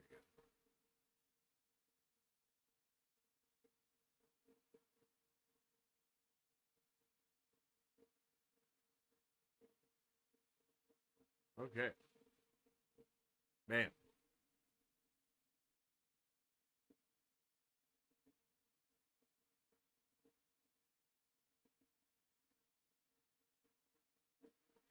All right, let's go ahead. The Aiel broke camp early and were away from Ruidian while the not yet risen sun still sharply silhouetted the far mountains. In 3 parties they wound around Chiandaya, down onto rough flats broken by hills and tall stone spires and flat-topped buttes, grey and brown and every hue between, some streaked with long swirls in shades of red and ochre. Occasionally a great natural arch loomed as they moved north and west, or strange huge slabs of rock balanced improbably, forever on the brink of falling. Every way Rand looked, jagged mountains reared in the distance. All the wreckage of the breaking of the world seemed gathered here in the place called the Aiel Waste. Where the hard ground was Aiel not Waste. cracked clay, yellow or brown or something between, it was stony and stark, and everywhere split by dry gullies and hollows. The scattered vegetation was sparse and low, thorny bushes and leafless things with spines. The few blossoms, white or red or yellow, were startling in their isolation. Occasionally, stretches of tough grass covered the ground, and rarely there was a stunted tree, also likely to have thorns or spines. Compared to Chiandaya and the Valley of Ruidian, it almost looked lush. The air was so clear, the land so barren, it seemed Rand could see for miles and miles. It's just crazy how many Aiel there are just strolling with Rand. I was not ready for any of this. You know, it's just so badass. Man, it's just so badass. We also find out that Couladin's people outnumber the Jindo by at least 2-1. And then Rand suspected that the third party halfway between Shido and Tardad was the reason the interval did not narrow suddenly and violently. So we are getting a lot of info here, and it's really popping off. Obviously, since Avienda has no choice but to listen to the wise ones, she is sticking to Rand like white on rice, as they say. And it was kind of wild when Avienda started just describing Elaine's body in full crazy wild detail. You know, and then she also called herself her near sister or something like that, and then it was like the emphasis seemed to say his near sister. I don't know what that means, and I can't remember the Aiel, the whole Aiel tree of her near sister. That I can't remember if near sister is the one where it's like, oh, I just can't remember. I really don't know. But it was just wild when she was like, yo, like her hips, like she was just going in. I was like, yo, oh yeah. She goes, exactly the woman for you. Is she not beautiful? Her back is straight, her limbs supple and strong, her lips like plump love handles. Her hair is spun gold, her eyes blue sapphires, her skin is smoother than the finest silk, her bosom fine and well-rounded, her hips are... And she's like, you've seen her get in the bath before, right? Like, you understand what I'm saying if you've seen her get in the bath. Like, bro, chill. Avienda, what are you talking about, yo? Oh, man, that was hilarious. And then the way that she was popping off for Elaine the whole time. And then Rand's like, wait a minute. Why do you know about this? If you know about this, that means that Elaine said something about this to you. And if you didn't actually hear that from her and you heard it from Egwene, that means Elaine said something to her about this, but then she said something about that to her. And then did you guys put all of this together to get me here now? And I was rolling because I wrote, it's hilarious how Rand picks up on everything versus Perrin, who misses all of it. You know what I mean? Because we just had Perrin kind of do that entire thing, but he dismisses it. He picks up on it all, but he's like, no, they would never. And then we get that little moment of Rand missing Min, and I just really enjoyed that, man. I thought that was really nice. I think I like Min and Rand together. I obviously like Rand Lane, but Min and Rand I'm not too opposed to, honestly. And I would like to see them together more. It does seem like, you know, we're on that trajectory for Rand to have a couple girls with him. I don't know how that's going to happen. I don't know what that vision and what's going to come to fruition with that. But, you know, if that's something that we're going to go into, I wouldn't be opposed to that, just because I feel like we've been building up to that for like 5 books at this point. So it's like, if it happens, it's like, all right, like, yeah, I understand because of the whole vision of all of this going on. And at this point, you know, with our Riverdale detective hat on, I'm just trying to really figure out who that third woman is that has been seen in these visions, and if it's Avienda, because, you know, like, I don't know. I don't know. I don't know. I don't know what's going on, man. It just seems like there's a lot going on here. It seems like there's a lot going on here, you know, so I'm interested in it. I'm interested in all of this. Like, let's see where we go from here, no matter where we go. Let's see. And then we switch to Matt's POV after, you know, after Avienda is done kind of tormenting bro.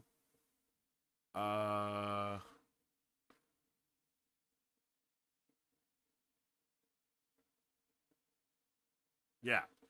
And for Matt's POV, again, I'm just like, did Matt forget what he asked for or something? He's like, yo, I asked for wishes and all I have is this stupid spear that I didn't have before that's actually kind of taller than me, and this random coin that I've never seen before in my life ever. And I'm able to understand Old Tongue with absolutely no reason. Like, bro, what are you talking about, Matt? Lock in. Like, they all have these dumbass moments of just being blah, blah, blah, blah, blah. And it's like, bro, just pay attention to what's happening around you, bro. What are you talking about? Like, God. What the hell, man? What? Why didn't you write down your wishes before you went in there? What? Like, we don't... Are we thinking of nothing, Matthew? Or Matrim? Like, bro. Jesus. Like, oh my goodness, that shit was, yeah, like, Matt is just irritating. I mean, he already didn't understand the answers he was given for the questions that he asked. No. Not that he didn't understand. He didn't even try to interpret, you know? He was just like, okay, you know, this. All right, boom, let's do that. And then he does the things that he follows through with all of those things. And then he thinks of absolutely nothing to do when he goes into the next one. He obviously, he fumbles the ball the first door he goes into. And he somehow manages to fumble the ball even more going into the second door. And then manages to not realize that all of these 3 unique things that are occurring around him may have something to do with the 3 unique gongs and ants. Like, bro, get it together, Matt. Get your shit together, dog. I can't keep doing this with you. And then Matt, And then Matt says Rand is keeping him there, but is that really true? Is Matt keeping people around? Is that what he's doing? Is he really pulling? Is he pulling other people's threads towards him, around him? Is he, or is like Matt just not wanting to leave for real, and he doesn't realize that? He's obviously forgetting he's Taviran and doesn't really even understand what that means truthfully just yet. But it's like, bro, come on, what are we doing here? I need him to get in his bag. Honestly. Like, honestly, what are we doing, brother?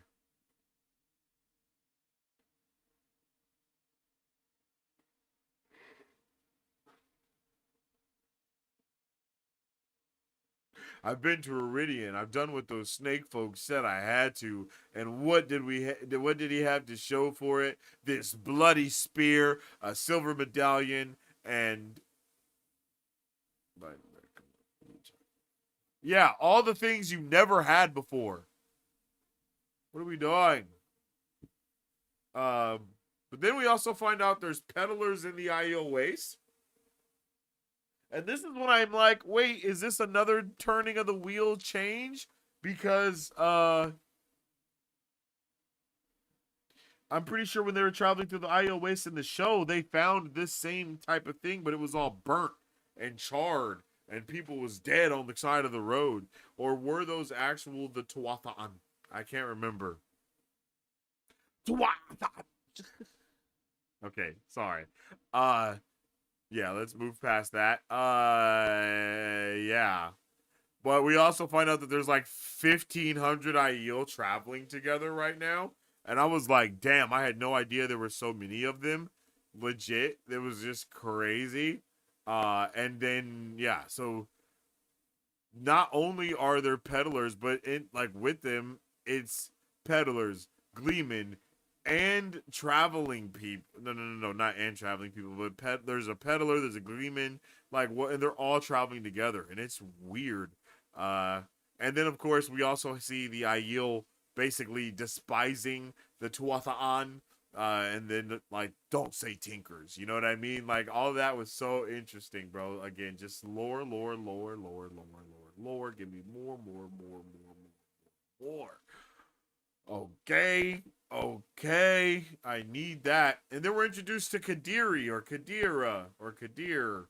And what is the other lady's name? Her name was like Kylie or Kaishan or Katie or Kamisha or Kanita or Kadisha, Kalisha, Kamisha, Kanisha, Carlisha, Kylie. That's her name. Or Kaylee. Maybe it was Kylie. Kylie Shao Guy, right? And we meet them. They're mad sus. Obviously, they're mad sus. We're like, what's going on here?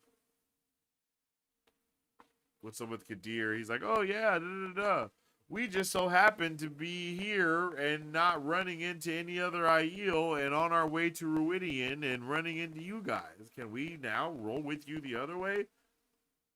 Okay. That's not suspicious at all. Like, that's not suspicious, you know what I mean? What are we even talking about?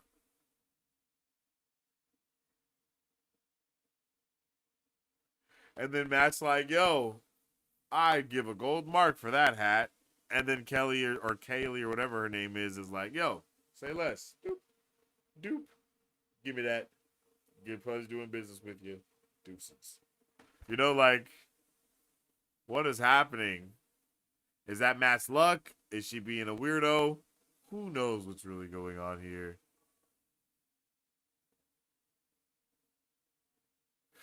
And then Kuladin, of course, is like trying to flex as if he's that guy, but he's really not that guy. So Ruark has to put him in his place because for some reason he just keeps thinking that he's that guy. But guess what? He's not. Like, bro, you aren't a clan chief. What the hell are you doing trying to say clan chief things when you not a clan chief, my guy? Hey, show me your arms again. Looking pretty bare, brother. Get out of here.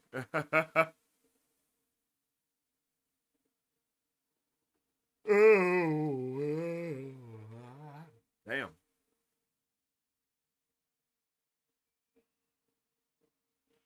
So they ended up deciding to take everybody to the camp, to the Cold Rocks, Kadir, Kylie, or Kale, or whatever, and then they're gonna set up shop so everyone can trade with them later on, which is all just absolutely wild. It's like Huladin is like, oh, bro, if we're changing the ways, then why do I have to pay attention to the ways? Which I really kind of understand, because it's like, hey, Rand is supposed to come and change all this stuff. He's changing stuff. One of those things is me not being a clan chief, which I am now, without going to Ruidian. Boom, drops mic. You know what I mean? Like, that makes so much sense.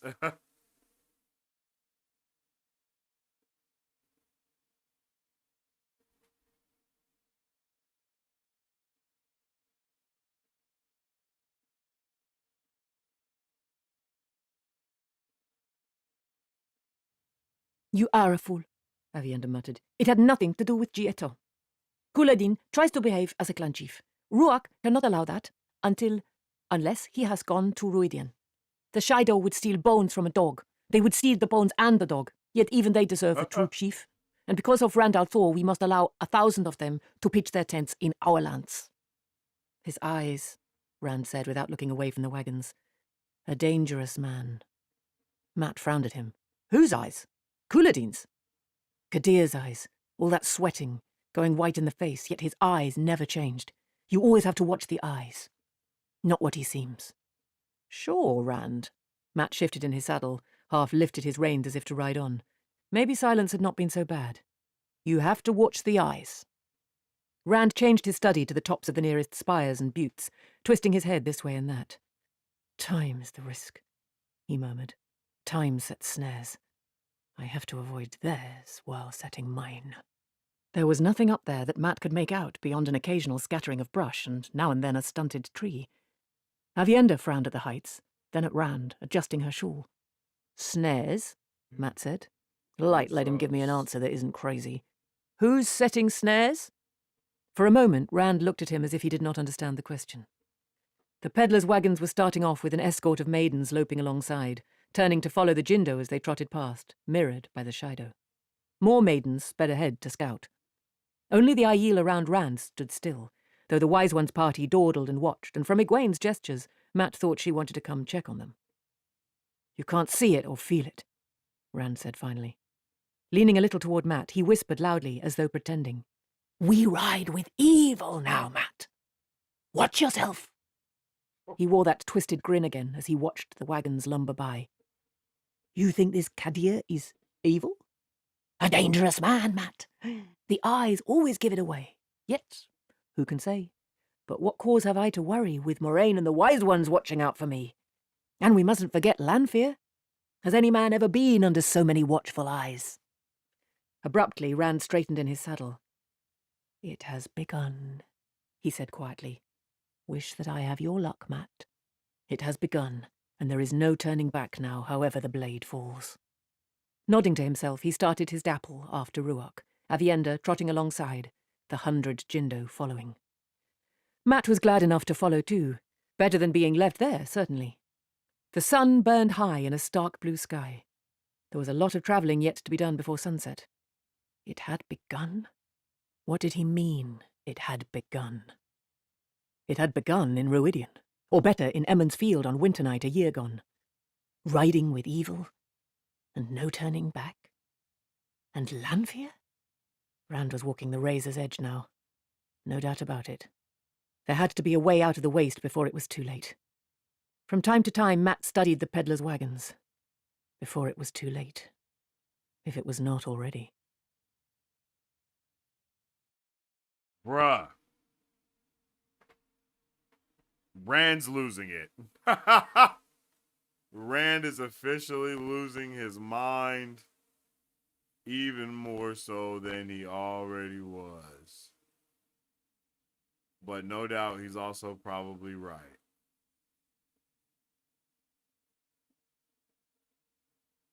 Because it'd be like, oh, damn, wait a minute. Bro was right. What? How is this crazy motherfucker right? Yeah.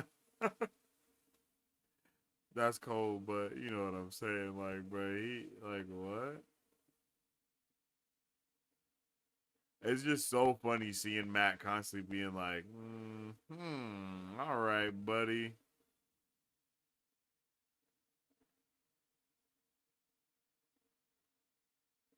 Like, he's like, yo, we'll get you some help, big guy. Don't you worry your pretty little head.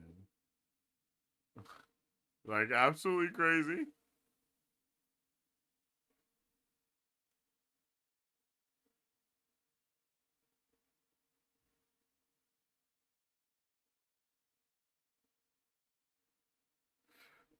Absolutely crazy. What a banger chapter, though.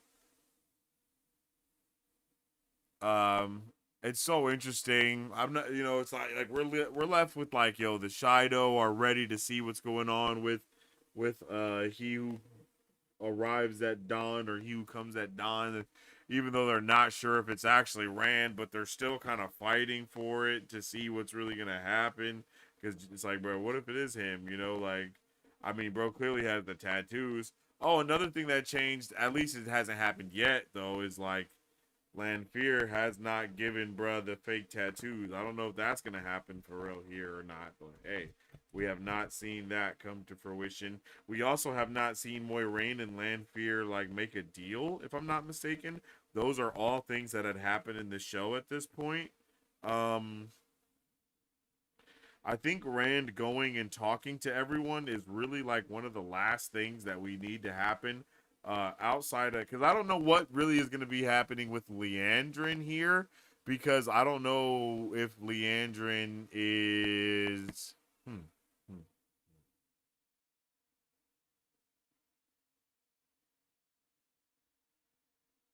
we had like Leandrin backstory. It was like her son and all of that stuff, and stuff started getting wild at the end of the show.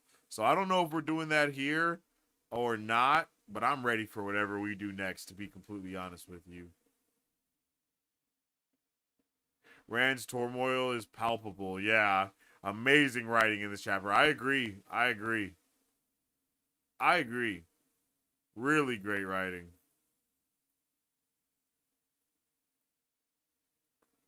Again, man, RJ really makes me want to be a better writer.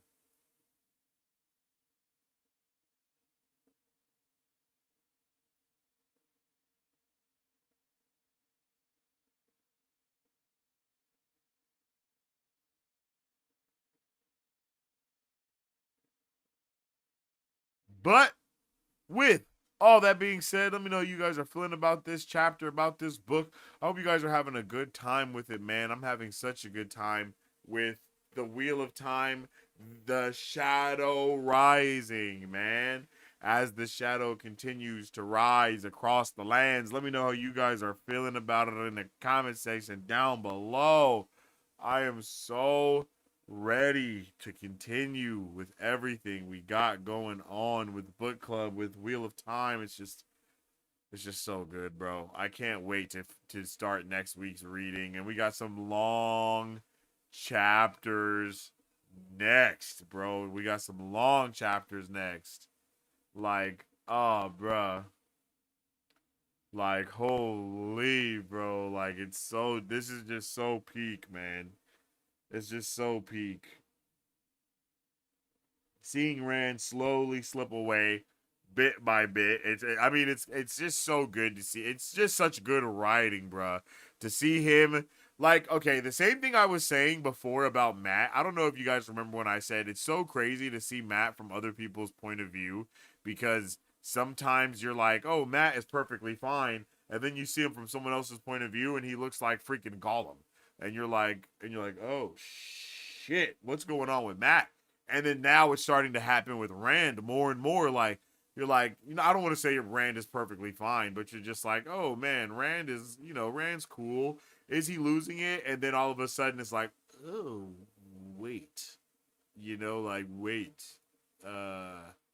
Bro is actually kind of tweaking. I did not realize. I did not realize bro was ooh. Maybe I should have been looking out for some things,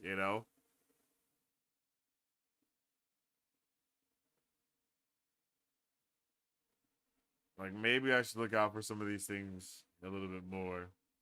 Seeing Rand's through Matt's eyes is always interesting because we know how his thought process goes, but Matt just thinks he's going nuts. Yeah, exactly. Exactly. Yeah, exactly, Occam. Psych for what we have coming. Facts. Love hate being in Rand's head in his early madness, especially on the reread. Bruh. Peak Watt going on for a while, but there will be more peak Watt later. Yeah, it's been freaking insane right now.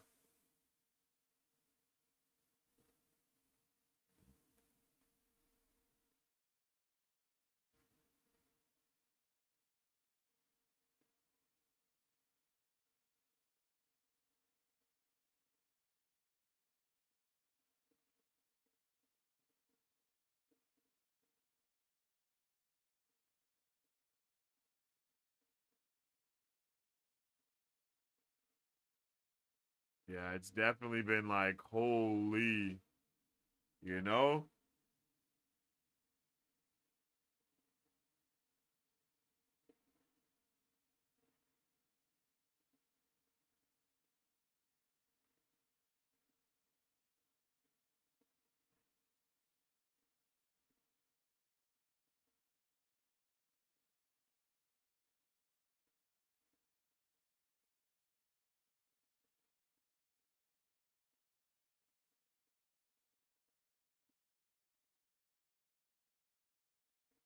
Rand's perfectly fine. He's just laughing at nothing and saying random morbid things and talking to himself a lot. Perfectly normal. Yeah, I mean, yeah, you're right.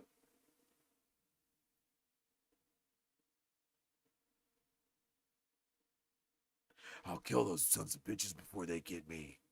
What? What? Oh man. And I may be wrong, but I feel like the madness was kind of handled differently in the books too.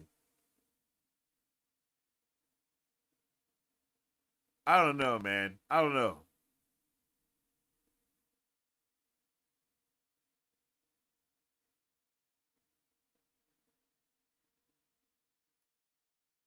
I'm excited though. I am excited though, yo. I hope you guys are excited too.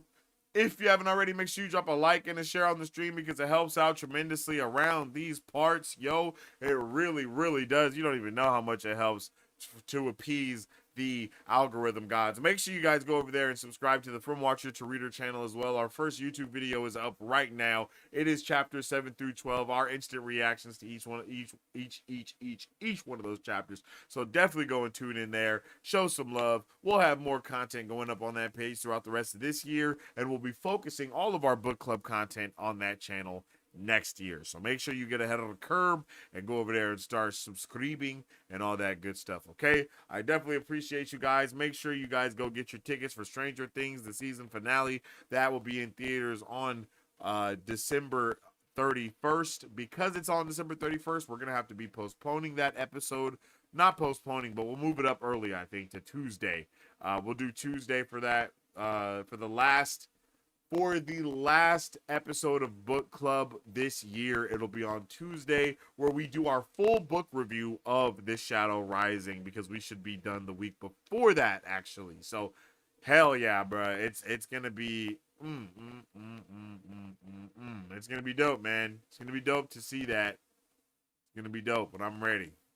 I'm ready to get in there. I'm ready to go. I'm ready to lock in. You know what I mean? And I hope you guys are too. With all that being said, I hope you guys all have a fantastic rest of your day. Thank you for tuning in with me. We have a lot more content, a lot more stuff coming at you for not just this year, but in the years to come. So it's awesome to have you all here with me, and I hope to see you on the next one. I hope everyone has a great rest of their day, evening, night, whatever time it may be, wherever you may be. As I always say, stay awesome, stay nerdy, and don't forget to stay marvelous. Sleep well and wake.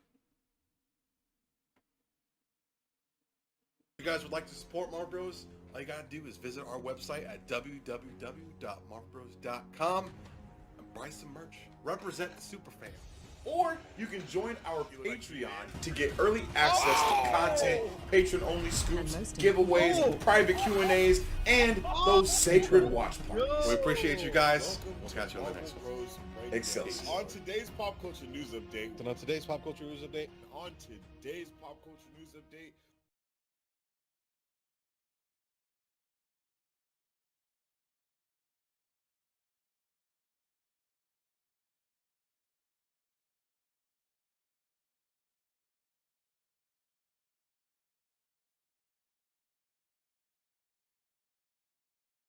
Mustache, baby, underneath the nose.